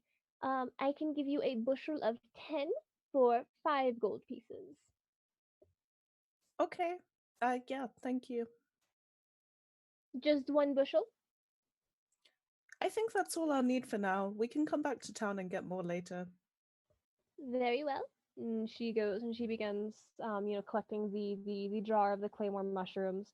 Did you end up getting? You didn't end up getting the spider flowers, just the phantom flowers. No, Okay, cool. it's too. Um, It's just too much. um, so yeah, she gets you the jar of the claymore mushrooms. She gets you a smaller sort of like a belt pouch of 10 good berries, each of them a sort of large, maybe like golf ball sized, beautiful crimson berry. And then all attached to a little stem like grapes. Thank you. That's great. Mhm.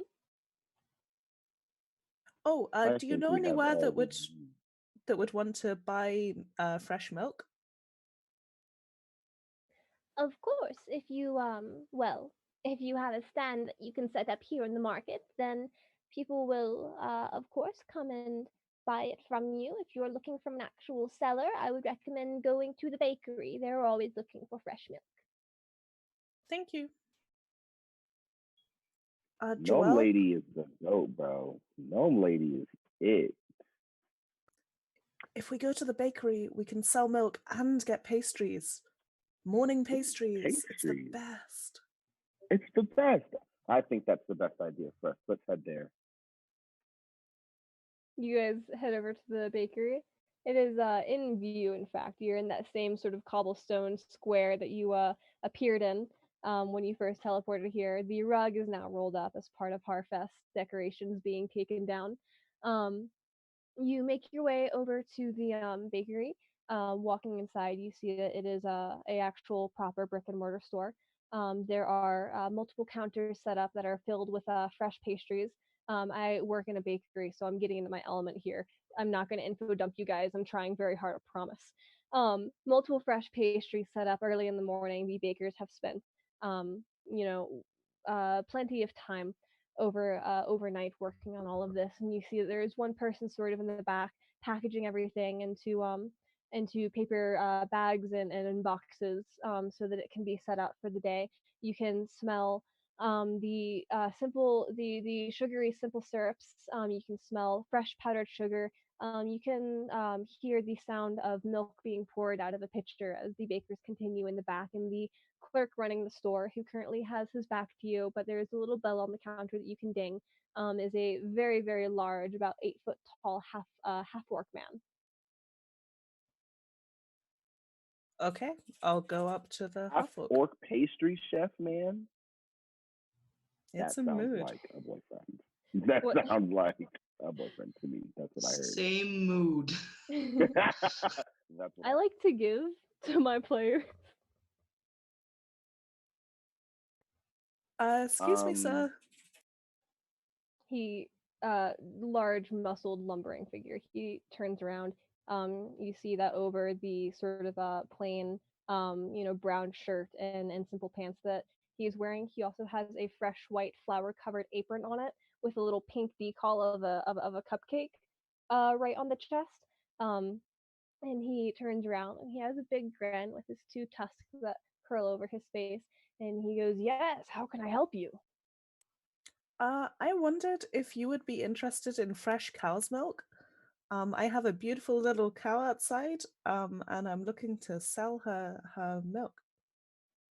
Well, absolutely. Of course, we're always looking for new sellers for milk. Do you have an actual stand set up here in town? Are you local or are you just passing through? At the moment, I'm just passing through, but I really like it here, so I might end up staying. I'm staying That's at very the nice. Dragonback Inn. Oh, fantastic. Doldrum is a very good friend of mine. Very, very good man. Let's see, for milk, if it is fresh from a cow and you can get it to us before, say, the end of the week, we could buy 10 gallons off of you, easy. I haven't had a cow very long. How much milk does a cow make? I don't know. Its gallons sound big, me. and she's only small. She is a small cow. Can we use keep? I don't remember the name of the spell, but it's like keep person or like hold Charm person person or or something. hold person? Huh? Hold I don't think person? it's hold. It's the one that it lets you keep a dead body from rotting. Oh, gentle repose. I was like, it has a fun name. That. Can you use that on perishable foods to make them not perish? No. Dang. I'll say that So Daisy can produce 4 gallons of milk per day, but you probably don't want to be milking her every day. You want to give her like 2 days of rest in between. Okay, well, I can try and bring you 10 gallons at the end of the week, but don't you want it day by day? Surely that's better. We have a magical ice box that is very good at keeping our milk fresh for the multiple days that it takes between orders. All of the farms tend to be outside of the walls, and sometimes they can't get to us very fast. We would rather spend the money on the icebox rental than have to disappoint our customers. Okay, great. Then I guess I'll be back at the end of the week. I'm Coram Beta. Yeah, I'm at the Dragonback if you need me. He goes, "My name is Bertram. It's a pleasure to meet you." and Shakes your then hand. Joelle Huge hand like envelops yours. elegantly but like rudely hip checks Corm out of the way and it's like, and I'm Joelle and puts his hand out. Like, it's very nice to meet you, Bertram. He also shakes your hand. and kind of puts the other one on his chest. Um, he goes, "It's excellent to meet you as well, Joel. Will you also be coming back at the end of the week?" Definitely, definitely. And he does the shrug, definitely. It was lovely to meet you. Is there anything that you would like to buy while you're here? Oh, yes. Yes, actually. Um, what pastries do you have? Do you have croissants? I like croissants. he ge- he gestures. Goes, cupcakes, donuts, croissants, bear claws, danishes, scones, whatever you are looking for. I assure you that we have it. Was Do one of you those have cream croissants? cheese danishes? Yes. Danishes, we have them in cherry, lemon, apple flavors. Which one would you prefer? One of each, please. Yes, thank you. They come in a box of 4 for 1 silver piece. If you would like, I can give you a box of each flavor, 3 silver pieces. Sold. Very Definitely. well. And he goes And behind the counter and begins scooping up all of the danishes into the boxes. I think another very valuable thing, given our circumstances, would be cookies, because we can sate people with milk and cookies at any given moment. So, what varieties of cookies do you have? And we would like at least 2 of probably every flavor. He he sort of takes a moment and then he turns back to you and he goes, "Well, we have over 60 varieties of cookies here. Uh, 2 of each would include 120 cookies, which we can do. I just want to let you know what you're getting into." Joel percent he does his fingers and he's like, and he goes, well, literally, and he goes, well, maybe we'll stick to the staples.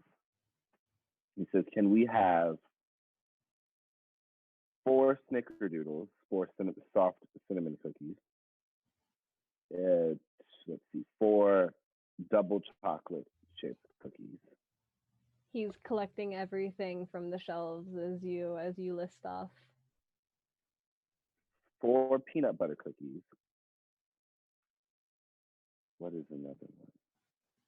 I think macadamia nut cookies, 4 macadamia nut cookies. And is there anything in particular that you would like, Coram? No, I've never seen this many cookies before. It's a bit overwhelming.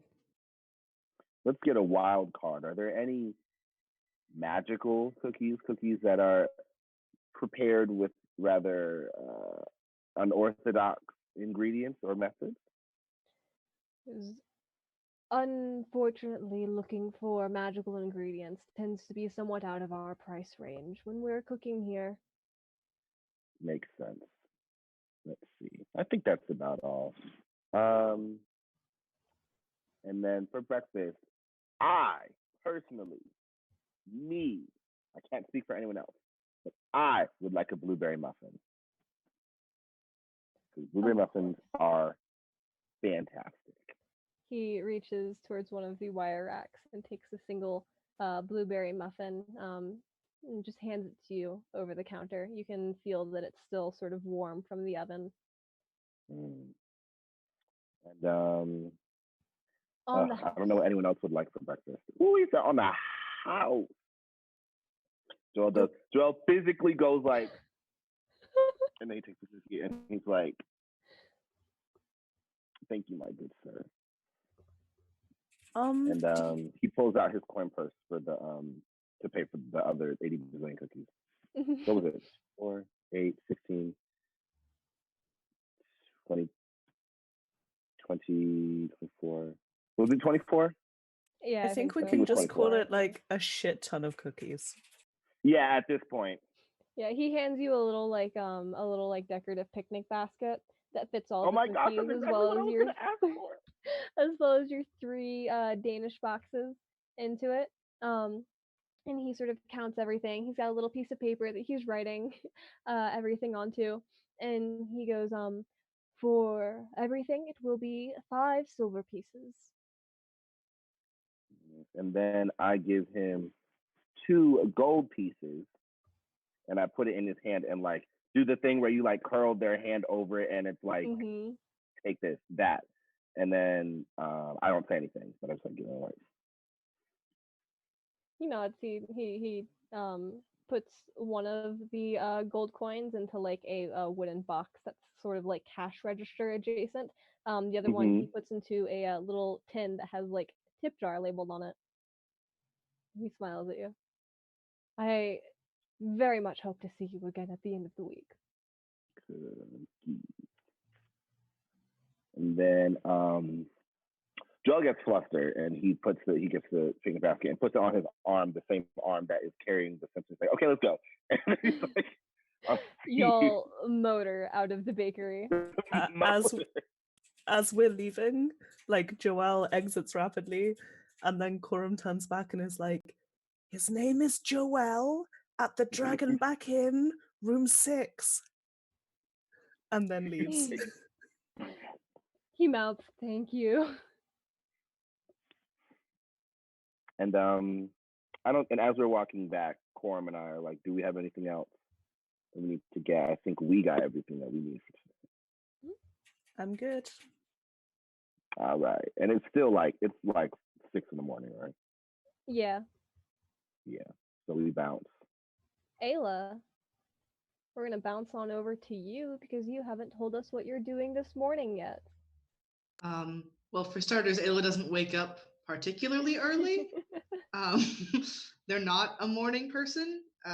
They wake up at like, I don't know, probably like 8. I feel like 8 is a not morning person, but still reasonable time to wake up. God, I wish that was me. And they sort of like they would see that Coram isn't here, and then probably go across to Alex to see if Alex wanted to get breakfast. But if Alex is still training, they would just have gone to get breakfast. Yeah, Alex, by 8 a.m., would you be done with your training regime or not? You're muted.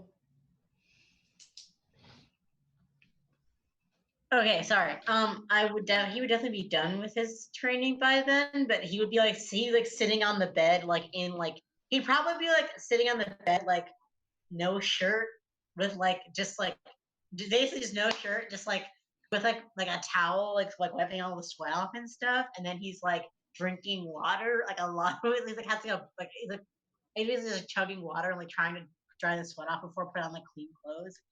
Shit, I'm sweating everywhere. Oh my god. Normally, this would be an activity he would partake in with his wives. The sitting and like cleaning up after his workout, but since he's alone, he's just like sitting there, like, yeah, I guess just gotta clean off. All right, and then like like trying to like wipe himself off and like dig through his little bag to find like his other clean shirt that he has. He only has 2 shirts, so he's like rifling around trying to find a shirt that's not gross. But then, yeah, whenever he's ready, they can go down and have breakfast. And Doldrum offers breakfast every morning for just 1 silver piece. It is a very, very lovely plate of eggs, sausages, and 2 pancakes, which are completely drenched in powdered sugar and honey instead of syrup here. Yum. Yeah. So that's Ayla is just enjoying that. They love like really sweet foods, so they're just savoring the pancakes essentially. They do not eat the sausages. They just kind of leave them there. Okay. Alex is gonna pass on the breakfast again. He's gonna dig into his little bag and pull out like a small little probably like some scones, some like some like scones that he made for him, and he's one of his wives, and he's gonna like eat them.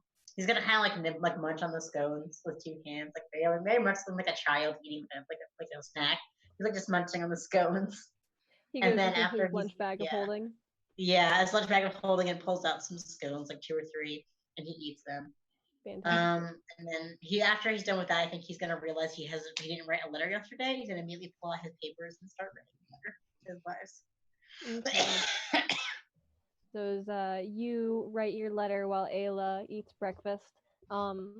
Probably a solid hour or so passes, and then Coram and Joel, returning from their morning chores after all of the shops and conversations that they hit up, they stride into the Dragonback Inn, which this early in the morning is almost completely empty. There's maybe like 5 other people sort of spread out amongst their own tables remaining here. Ayla, whatever you're eating, stop eating it. I have pastries in Oh, 3 different flavors. I was worried for a second. Make a constitution. Oh no, not because it's poisoned, just because I have better pastries in this basket. Ayla immediately stops eating and is just like, "Oh, I would love whatever you have in your basket." Yeah, Coram you just starts open unboxing. you open the box of the danishes that you received, and you notice that instead of 4 to a box, each of them has an extra 5th one in there. Joel, I think he really liked you. Okay. Joel literally dies. Joel literally passes out. Sometimes it's just really cool to be nice to customer service workers, especially when they own the establishment that you're in. Sometimes that is a good idea to be a decent human being.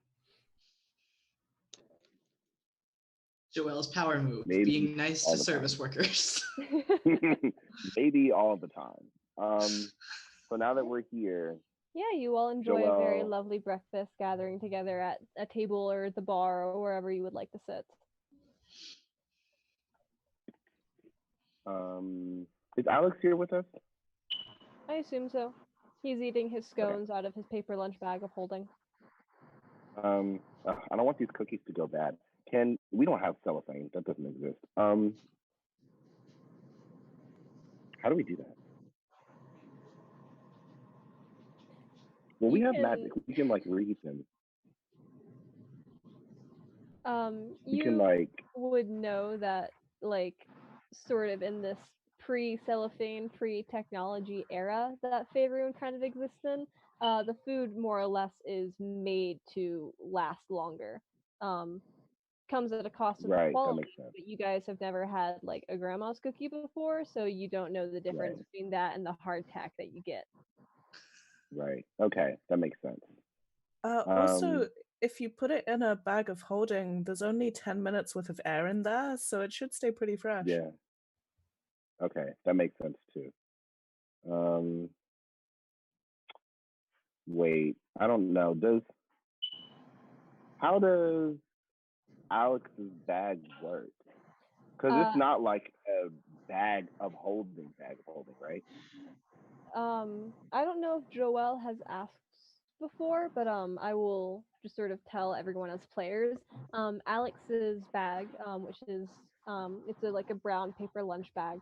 A gift from his wife is a bag of holding specifically meant only for food, and it is meant to keep hot foods hot, cold foods cold, and it keeps full meals together either on plates or in bento boxes or in bowls, whichever kind of um, like eating where is best for the meal that it is made. And since you guys teleported, Alex, you have so many more meals to be able to do than you expected to have at this point. All of them hot and fresh, tasting exactly as Posey makes them whenever you're home. Yes. That's so good. That's why Alex doesn't ever eat any other food. He's like, no, thank you, I'm set. And he pulls out a handcrafted meal, and he's just like, yeah. Like the scones he was eating for breakfast, they were freshly made by hand. They were freshly made scones. Like he was eating them. He was eating. Because Instead of a normal bag of holding being able to hold like 500 pounds worth of items, this paper lunch bag of holding can hold 500 meals. Alex's has, I think, about 180 in it. Yeah, because it was a preparation for 60 days of travel. Yeah. So if you label it as like not, as long as you label it to like make sure that Alex knows that it's not like food from his like Posey's food, you can put it in his bag. He'll offer as long as you label it to put any extra food that you Oh, don't have in the bag. So like the if you like Danish if they're in, boxes can go in there, right?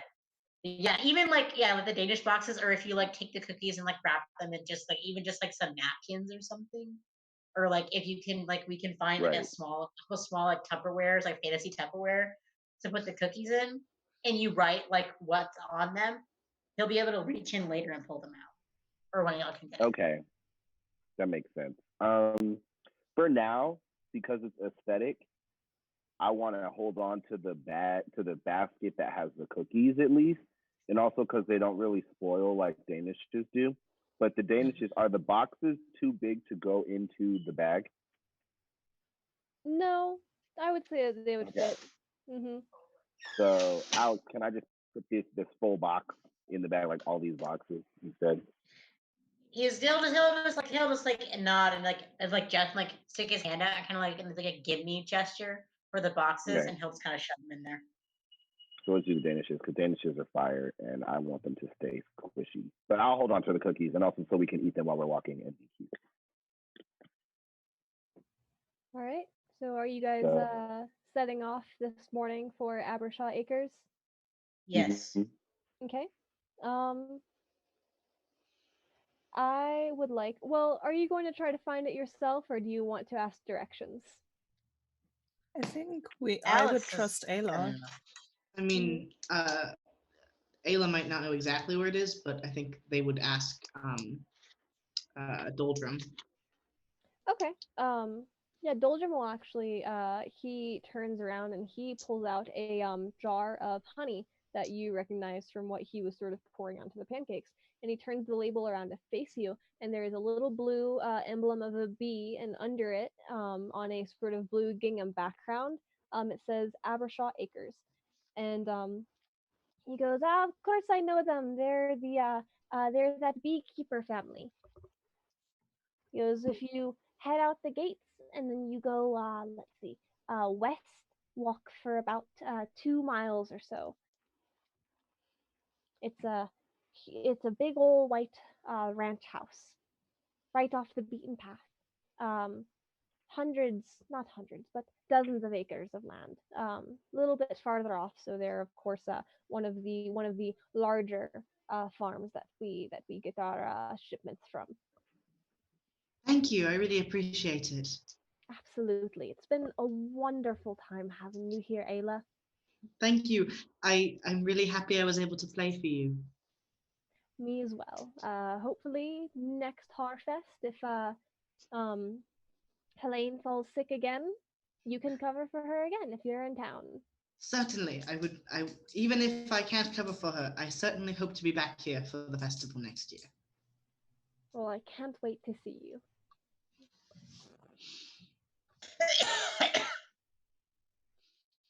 Right? So, You have your directions. Um, You have your note. Joelle is thanks Deldrum as well because we're about to bounce.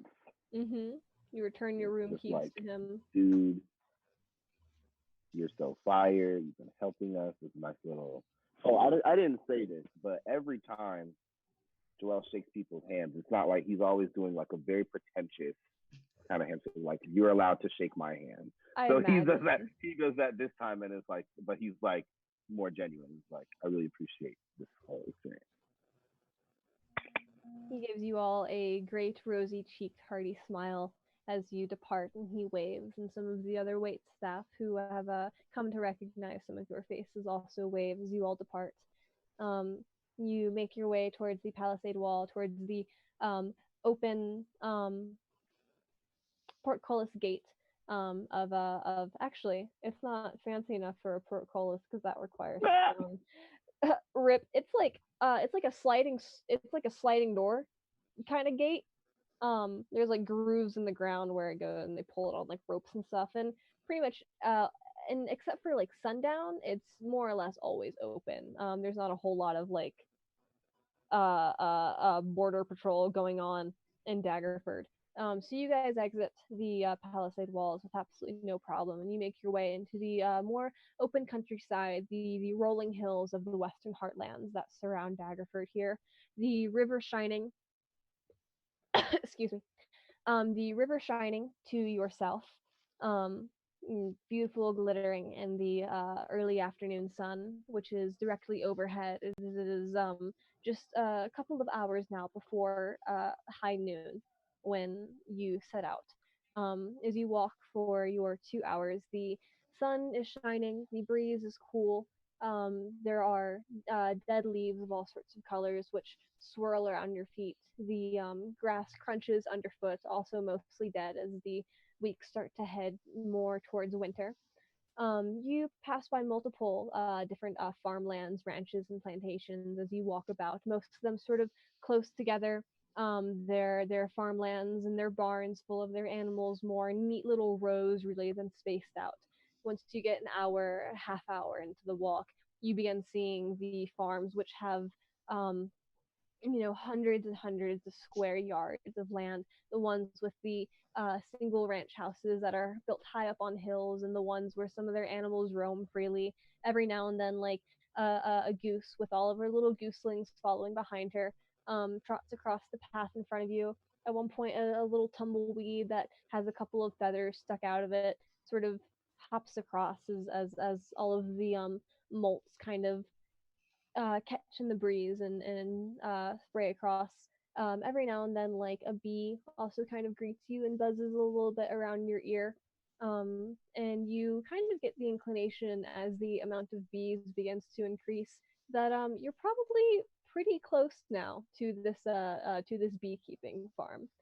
And once you get to the second hour, more like second and a half, pretty much, because it's a nice enough day that you can walk pretty leisurely and you can enjoy yourself despite the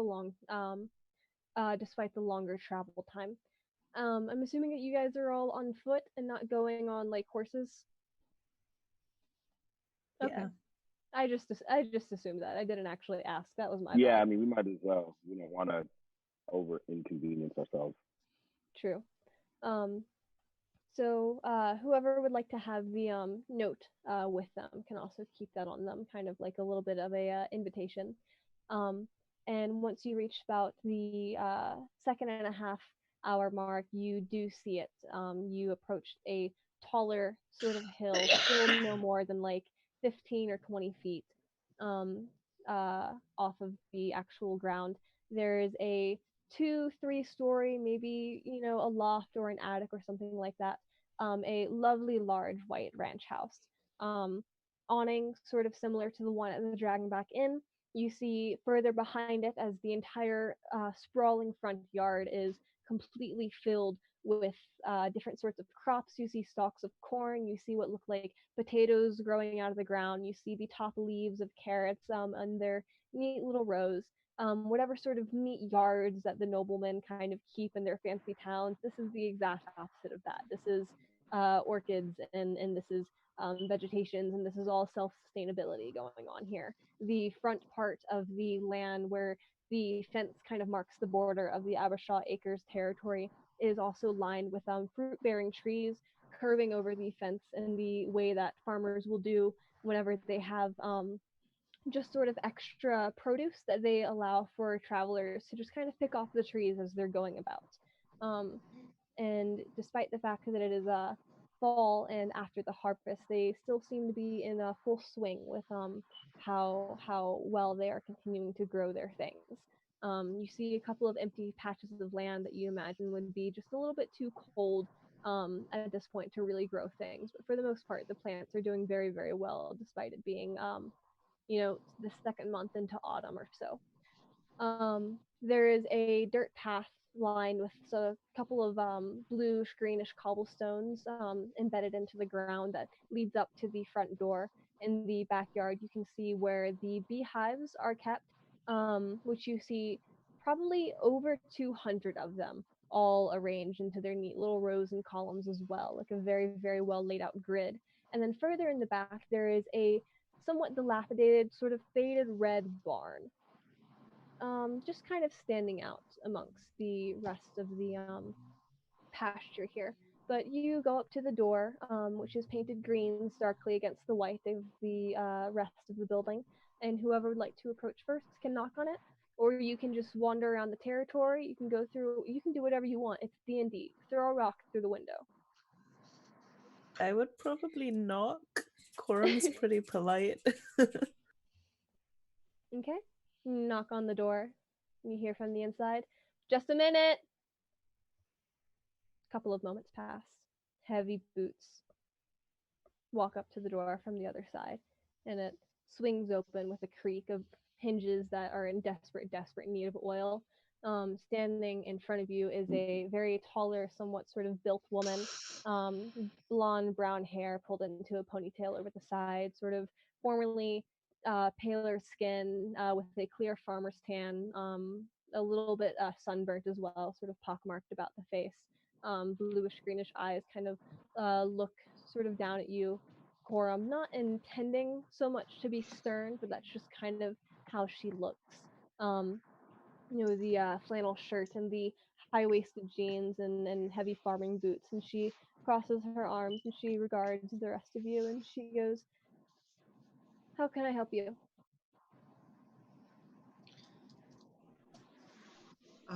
We found we were given. We didn't find it. We were given this notice from the town square about helping a town with a plague, and it said to come here. She squints and holds out her hand. I gently give her the letter. She holds it up real close so that she can see it. Sort of reaches into the neckline of her shirt and pulls out a little pair of glasses, puts them on the end of her nose, and she looks a little bit closer at the letter that she reads, hands it back to you, and puts the glasses away. "There's no Madame Mayo here." Are you sure? Because the paper is usually right. If people bother to write something down, it's usually good. Can we insight check her? Yeah, you can. I would like to insight check her. I'm very good at this. Well, you guys Joe do that. knows I just walk around like I'm going to turn feet. on the overhead light. I'll be right back. Let me insight check this chick because she sounds like she's lying.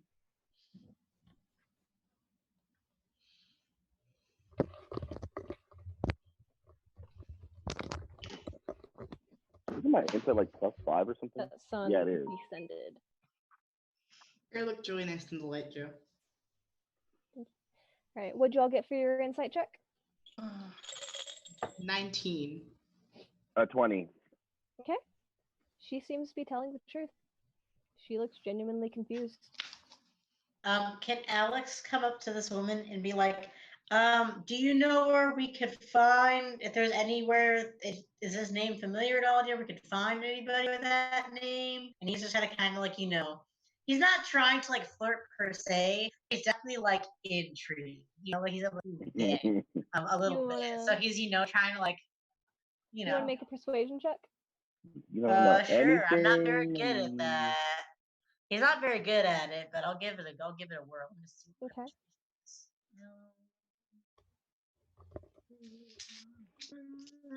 Oh, okay. Not terrible. We'll see what happens. Yeah, he got a 7, so no. He's like, you sure you don't know where she is, this person? Please, ma'am. You're very strong. She sort of looks down at you and she gives a little bit of like a half smile and she tilts her head and she goes, "Well, I ain't never heard of no one named Madame Mayo, but if y'all are here looking for work, which y'all seem to be, given that you've accepted this job, which unfortunately doesn't exist, I can find something for you guys to do in exchange for a couple of pieces of silver if you're really looking for it. We've got a bit of a I can tell you in advance, we've got a little bit of a rat problem in our old barn all the way in the back if you would like to go take a look at it. I don't know exactly how up to par, up to your standards exterminating is, but it's something. I think we could handle a few rats. We might as well. Joe is I feeling hope they full don't have knives. today. Well, I'm not sorry. I also hope they don't have knives. Sorry, it's a Lost Mines reference. I'm so sorry. It's a running joke in the Lost Mines campaign. I'm in that the nut rats with knives. Anyways, she nods. anyways. She goes, my manners, I apologize. Amanda Abershaw is my name. Oh, good to meet you. We're Goatee and the Stabby people. Alex is gonna say, my name is Joel. Alex. My name is Alex. Nice to meet you. And I'm Joel, a potential stabby person. We'll see. Very good to meet all of you. There's 3 other occupants of farm probably out all working the fields. We've got my ma, Asha, and then my 2 brothers, Andy and Ambrose. They're probably going to be around. If you meet them, if you don't, who knows? Follow me, and I'll just lead y'all to the barn. And she steps Okay. out. She steps out onto the field, and heavy boots sort of sinking a little bit into the tilled farmland mud, will lead all of you about a farther away than you thought it would be. It's about a half-hour walk, all the way from the ranch house to the older, dilapidated barn that that you saw in the back. And she takes the handles with both of her large hands, and she pulls this door open, and it scrapes against this sort of hay and dirt covered concrete foundation that it rests on. The wood itself kind of creaks as the door is pulled open, and the whole building just heaves the heavy sigh that old dilapidated buildings do.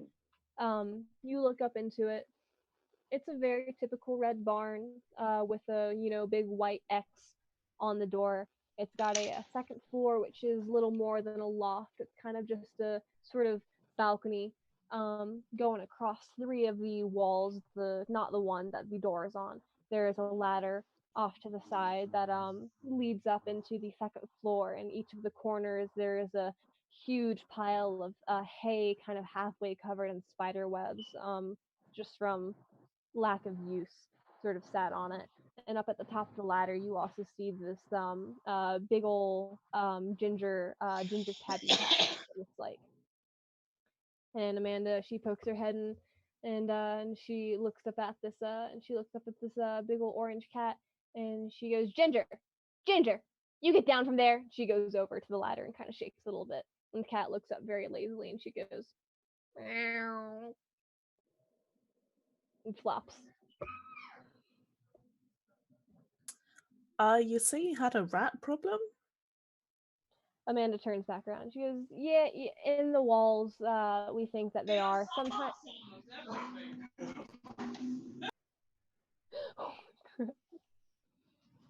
um, um.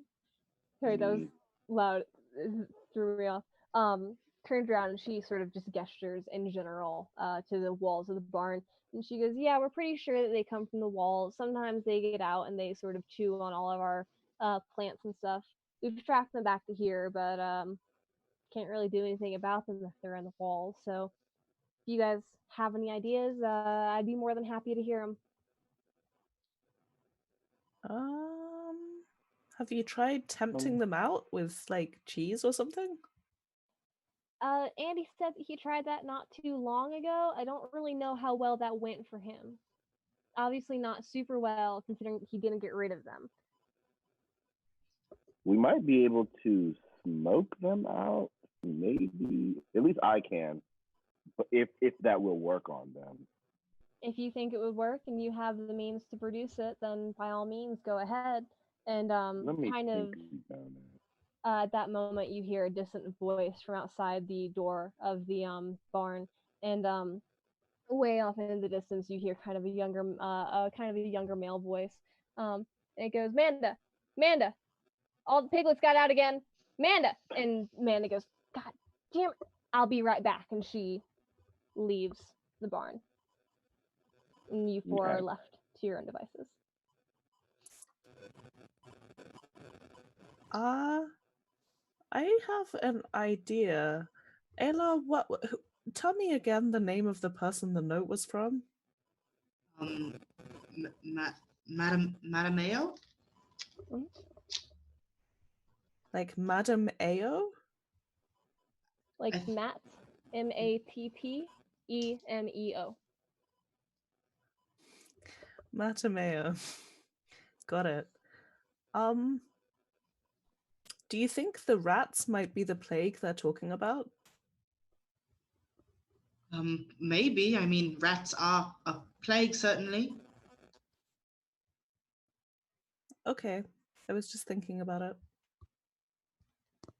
So perhaps if we got rid of the rats, we would at least be helping. What were you saying, Joelle, about smoking them out?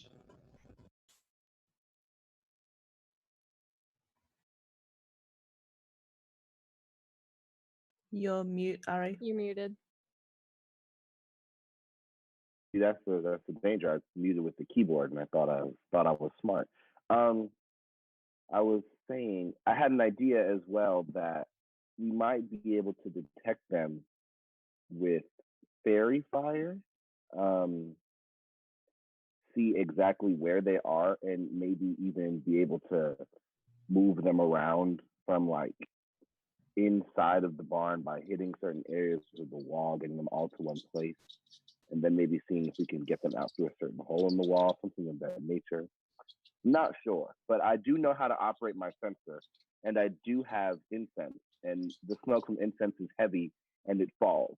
So it should be able to guide where they are if I'm on the top row of this loft area and I can put smoke into the walls and, use fairy fire to keep track of where everyone is, where all of the rats are, and then we just force them out. If I don't know if that would work, but that's my first idea for how to get them out of here. Y'all hear something. Is that rat noises? I don't like that. Ew. Everyone make a perception check, please. Ew. Joelle leaves. Joelle goes home.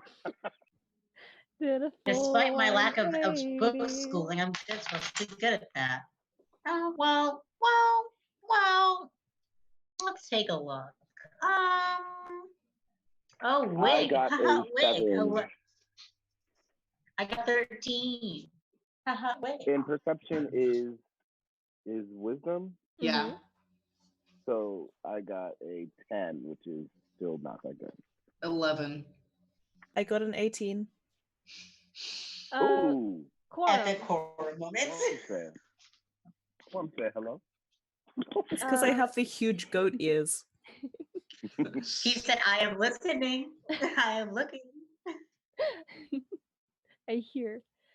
Corum, you not only can pinpoint the location of the sound due to your incredible goat folk hearing, you notice that it is there's also something sort of very, very faintly and just kind of smallly tugging at the cuff of your pants. Okay, I look down. What's down there? You look down and you hear the noises stop as you look and you make eye contact with roughly 3 inches tall, a little pure white mouse with beady red eyes standing up on its hind legs, wearing a long sort of jacket-like robe and holding a little black staff in one of its tiny pink paws. And with its other paw, it is tugging on the cuff of your pants. And you see that he also has a matching pointy red hat, sort of with a bent It over all point. makes sense. It all comes together. A symmetric knot. I've connected them. I go, You didn't connect oh, shit. okay. I like kneel down and put my hand out so that he can get on it. It scurries onto your hand and it stands back up onto its hind legs. And then I like lift it up so all of us can see. Hello, sir. Did you send us a letter? You hear the very tiny sort of like it's just a little too small, and in fact it sounds less like squeaking and more like when the animals talk in Animal Crossing, where it's like it could be English. It speaks Animalese. Oh my god. Does Does anybody anyone speak have a Animalese? large person? Anyone has to speak with animals? I do speak Um, Sylvan, if that helps. It Ooh, someone begins might actually know pointing speaking. down. Say that again, sorry? It begins pointing down, kind of frantically. You want me to put you down? It nods. Okay, I do that. Okay. And you set him back down onto the ground, and he puts his little black staff into the air. And I need everybody to make me a wisdom saving throw. oh dear. I'm not very good at that. Oh, I can't believe him. Oh yeah. Epic 5 moments. Epic 5 moments. I got a 5. I got a 14. I have a 19. 19. Epic wisdom moments. Joelle and Alex. I just noticed that my necklace is catching the light. Like, no, okay. Joelle and Alex, you find yourselves very suddenly falling. And Oh it boy. takes you just a moment to realize that you are not actually falling, but you are instead shrinking. And the walls and the ceilings are falling away from you and growing larger and larger and larger until you find yourself just We a couple small. of inches away from this dirt, hay covered concrete floor of which the barn sits atop. And you look over, you look up, and you see Corum and Ayla are still their normal sizes, gigantic above you. Very, very slow in their movements and much deeper in that kind of slowed down voice as well. You are on not only a different scale, but there is even sort of time dilation in this new world that you have kind of found yourself in. And you look over, and that little white mouse, who you are now the same size as, holding his little black staff to his chest. He looks very proud of himself. You see now that kind of around the muzzle there's a little bit of gray in the fur, as though he is aged, and he has very long whiskers that droop down. Um, and he just sort of has a little bit of smile on his little mousy face, and he goes, "It worked. Fantastic. Pleasure to meet you. Could you please tell your friends for me to comply? It would be much more helpful." I think if Uh, Corum sees what's happened, he would relent if the mouse tries again. we went psychologically. Yeah. Um, Alex is just kind of processing. He's just sitting there. He kind Yeah. of just like sits down on the ground and like slaps his hands on his thighs and just kind of staring at the ground really hard. He has to process this a minute. He ignores the little mouse completely. He's like, Understandably. He seems to be kind of not 100% on the same wavelength, that this was super duper jarring for you. Yes, Rue? Yeah. um, because they're also really small now, can we also not comprehend what they're saying because they're really small? Like if they were to try and talk? More or less, they are proportionally the same, and being more like humanoid beings. If they talk and sort of call out to you, you can recognize their voices much better than the kind of squeakier voice of this little mouse man. Okay. Obviously, you can't hear us from the ground, so I'll I love that make Joel just myself like snapping his fingers, like, I'm come give me a lift. like hello. Yeah, I obey, obviously. And also, if you could get or the mouse as well. Um, I asked the mouse if his name is Mathemeo. Yes, I am Arcanist Mathemeo. It's a pleasure to meet you. We got your letter in Daggerford, and we're here to help you. So if you'll give me Good. just a moment, I'll attempt to communicate that to my compatriots. And I feel like this would be performance because like ASL isn't like real here, but like the concepts are still universal. So like I try to gesture like this is okay, and like however I can do that. I feel like I don't have to roll anything for that. I think that's like intuitive enough. It's just another form of Especially this is communication. It such just a form. depends on if Okay. Quorum knows common sign language. Sign language does Okay. exist, but it does have different languages the same way that it does Right. in like our world. Like ASL is different from like BSL, so there would be like common sign Right. language and like Dwarven and Elvish and under common sign language as well. But yeah, Okay. you can absolutely know common sign language if you would like to, if you know like common as Okay. a spoken language. And then Quorum, you can choose whether or not you understand what he's saying. I think Coram probably doesn't have any experience using common sign language, but he'd probably get the gist via, the signs and the fact that nobody is trying to murder the mouse. Thumbs up is Right. universal. Yeah, I feel like thumbs up is like we're good. This is okay. Ayla, I think we need to go tiny. Oh, all right. How do we do that? I'm gonna put them down again, and then I think the mouse is a wizard. You see the hat? You know I talked about hats? Oh, the hat! Wizards always wear hats, just all the time. And this mouse has a hat, so I think it's a wizard. All right. Then yes, of course. Let's become very small. Madameo notices you pointing, making gestures towards the hat, and he turns to you, Joelle, and goes, he noticed the hat. You and this new companion, Madameo, are sat back down onto the floor of the barn. Once again, he raises up his little staff, and you, Alex, and you, Joelle, can now hear him mutter a few sort of arcane words in a language that you don't really recognize. And once again, this sort of same tingling sensation of a spell attempting to be cast on you is falling over you, Coram and Ayla. Do you resist it? No.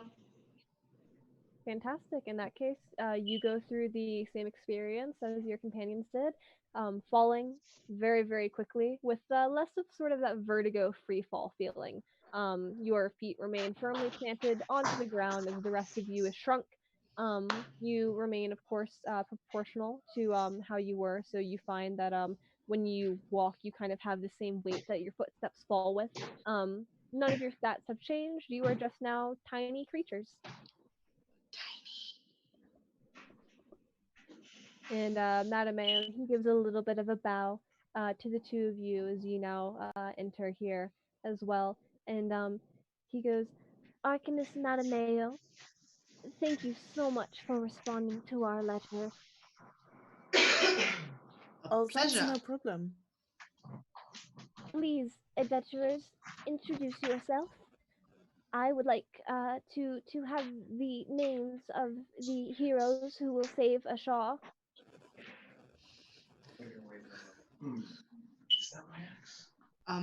I'm Ayla. I'm Coram. I'm Joel. Alex is still processing. If Someone's you gonna look, have to say who he is. He's He just looks sitting at there, Alex. staring at the floor. And Joel, we obviously all looked at Alex, and Joel was like, and that's Alex.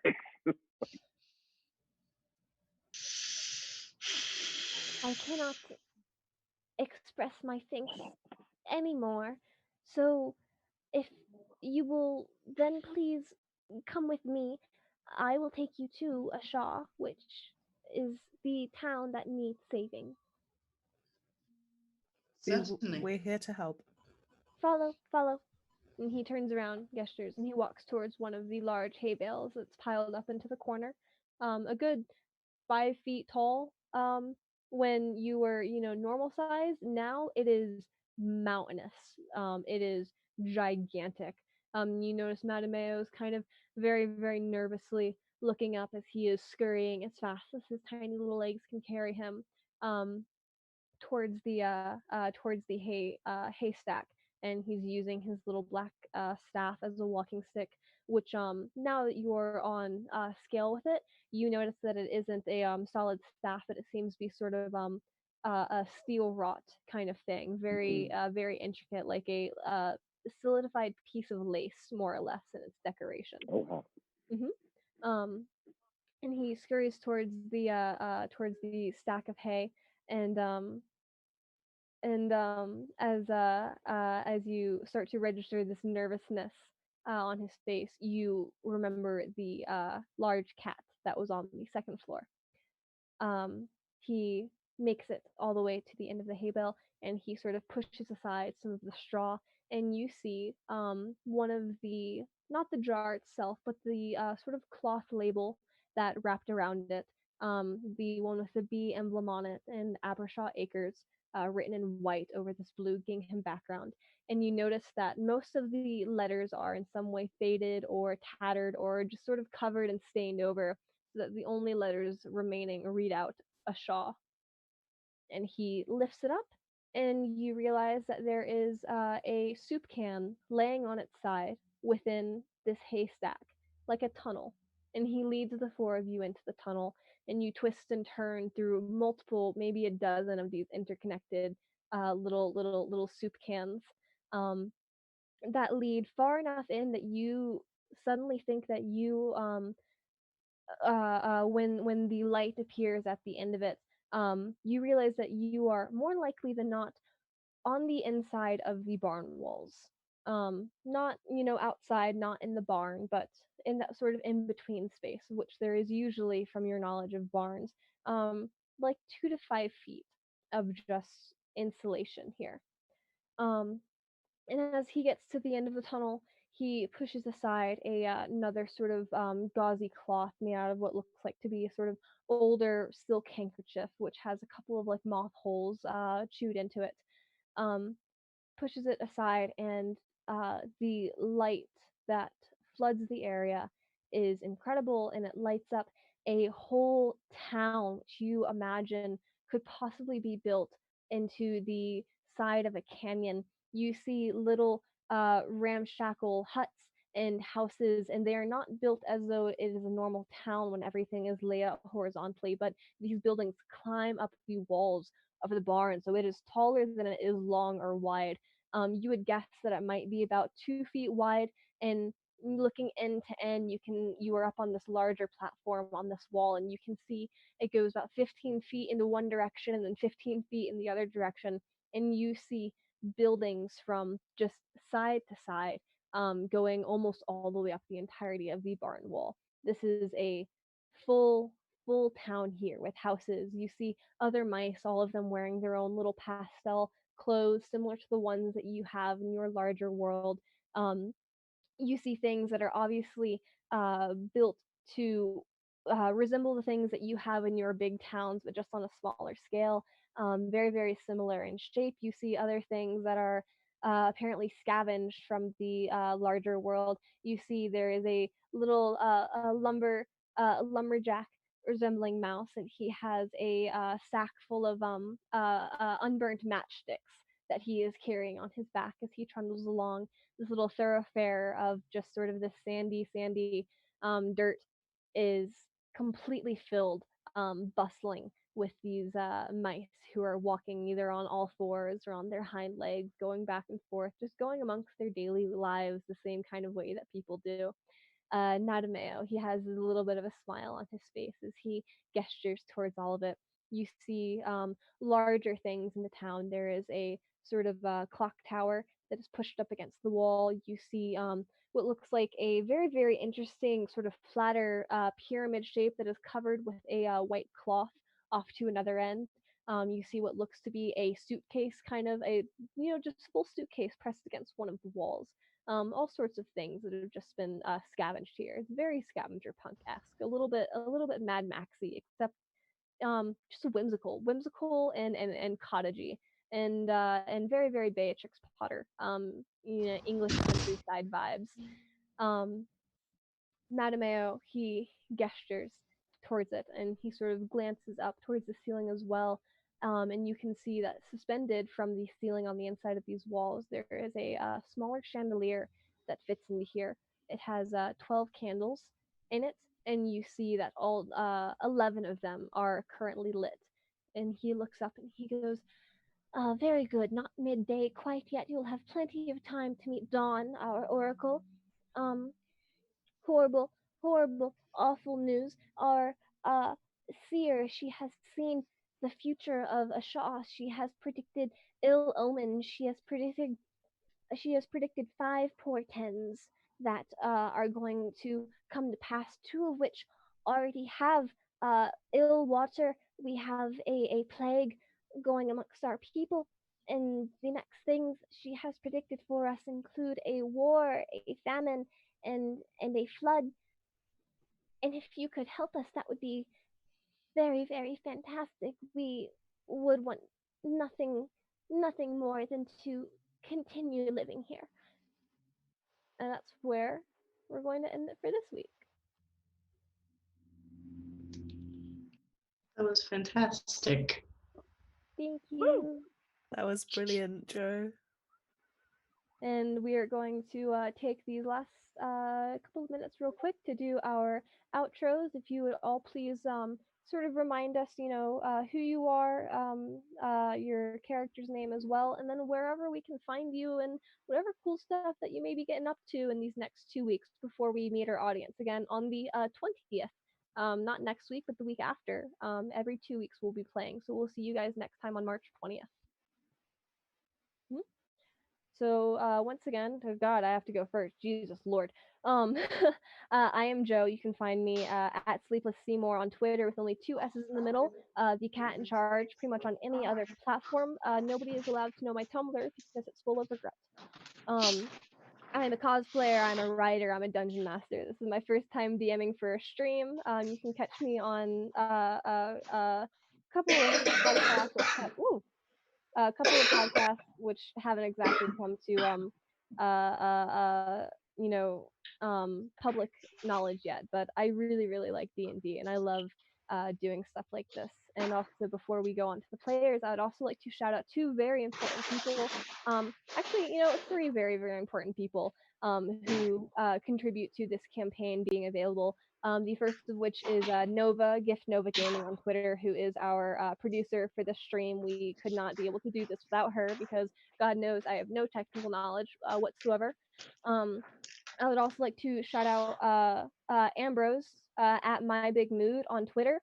He did this layout that you see for us, all 3 layouts that you've seen, this one that we're playing in now, the one that you saw during the break, the one that you saw before the campaign started.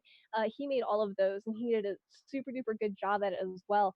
And then lastly, we have Holly, who is Holly_Hemlock on Twitter. She made all of our portraits. All 4 of these lovely, lovely character arts that we have for here. The same ones that you saw with the roll calls on Twitter. And during the rest of the campaign, we will be able to see more of her incredible art as it comes up in NPC portraits that you'll be able to see during the stream. I think that's all of my shout outs then. We're going to pop on over to Miranda. Hey, I am Miranda Debenham. You can find me on Twitter at mdebenham1. And it's basically the same on all of the other platforms as well. I also am not giving anybody my Tumblr. That would be terrible. I'd like to shout out a charity that I volunteer for called Random Acts. They do like little random acts of kindness for people all across the globe. You can find them at randomacts.org. They're amazing. That's been me. Thank you. Rue? I'm Rue, and I play Ayla. And on Twitter, I'm at IlanaKnight13. It's ILANANIGHT and the number 13. some variant of that with or without the 13 is my username everywhere. So unfortunately, that does mean you could find my Tumblr if you wanted to. Um, but it's mostly an archive at this point. And I do a lot of sewing. I cosplay and they make dice bags, and I do dice bag commissions and art commissions. So if you're ever interested in those, you can hit me up on Twitter. All right, Ari. Again, my name is Ari. I forgot to say this the first time. My alter ego, that might not be a good word for it, but my handle basically everywhere is George the 13th. That is the name of Rachel Alucard's frog. If you didn't know, now you know. I play Joelle, as you know again, and I don't have any charities or anything that I rep for, but I would like to call myself calling myself civil rights activist seems a little presumptuous, but in this day and age, there's a lot of awareness and there's a lot of ignorance at the same place in the same time, and I feel like it's everyone's at least some degree of responsibility to try to help make the world a better place. So I do a lot of that with my writing. I'm working on a really big story that's probably going to come out, and I'll introduce in like a year or so. But everyone's working on their little stuff, and that's what I'm working on. So you can catch me on Twitter. I think if you look up Georgia 13th, you'll see me. But my @ is C, the ocean, SEA, anemone 6, and that's where I post video game stuff and social justice stuff. So. And then Ivy.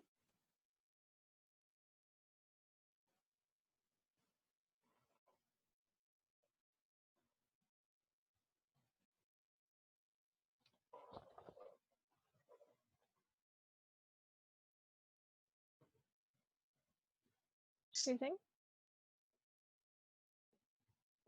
Sorry, I just am trying to avoid background noise, but unfortunately, I've basically have to in the rooms for 3 hours, and they have to go out and do things sometime. I am Ivy. The other pronouns, you can find me on Twitter @ paladin_lesbian. I don't care if you'll see my Twitter; it's @ paladin butch. I'm also on Instagram @ paladin butch, I believe.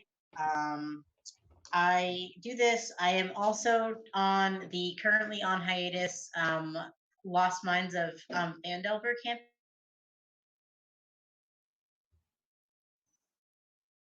Oh no, they froze.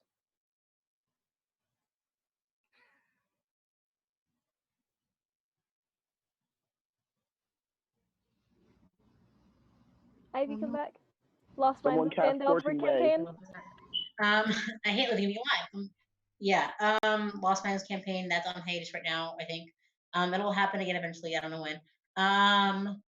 What else do I do? I tweet about my OCs, which I have many. I think I have between 25 and 27 right now, so there's a lot. I'm gay. I also tweet and more so on my Tumblr posts about things that are, stuff, leftism, social justice, whatever. Yeah, that's it. All right, Follow and me if you want, I guess. last but not least, we have the mascot for our campaign, the lovely Supernova, who is going to be my emotional support animal for this entire thing. And the last thing that I have to plug before we sign off for the night, she's fine. The last thing that I have to plug before we sign off for the night is that if you guys really, really love Mousecapades, I've been working on this passion project for about 2 years or so, and I will be releasing it as a PDF for you guys to run in your own games if you would like to do so. So at the end of this 4 months, please keep a lookout for that. I don't know where I'm going to put it yet, but it is going to be a full campaign guide for y'all to run, and this is kind of like, I guess, my extended advertisement for it.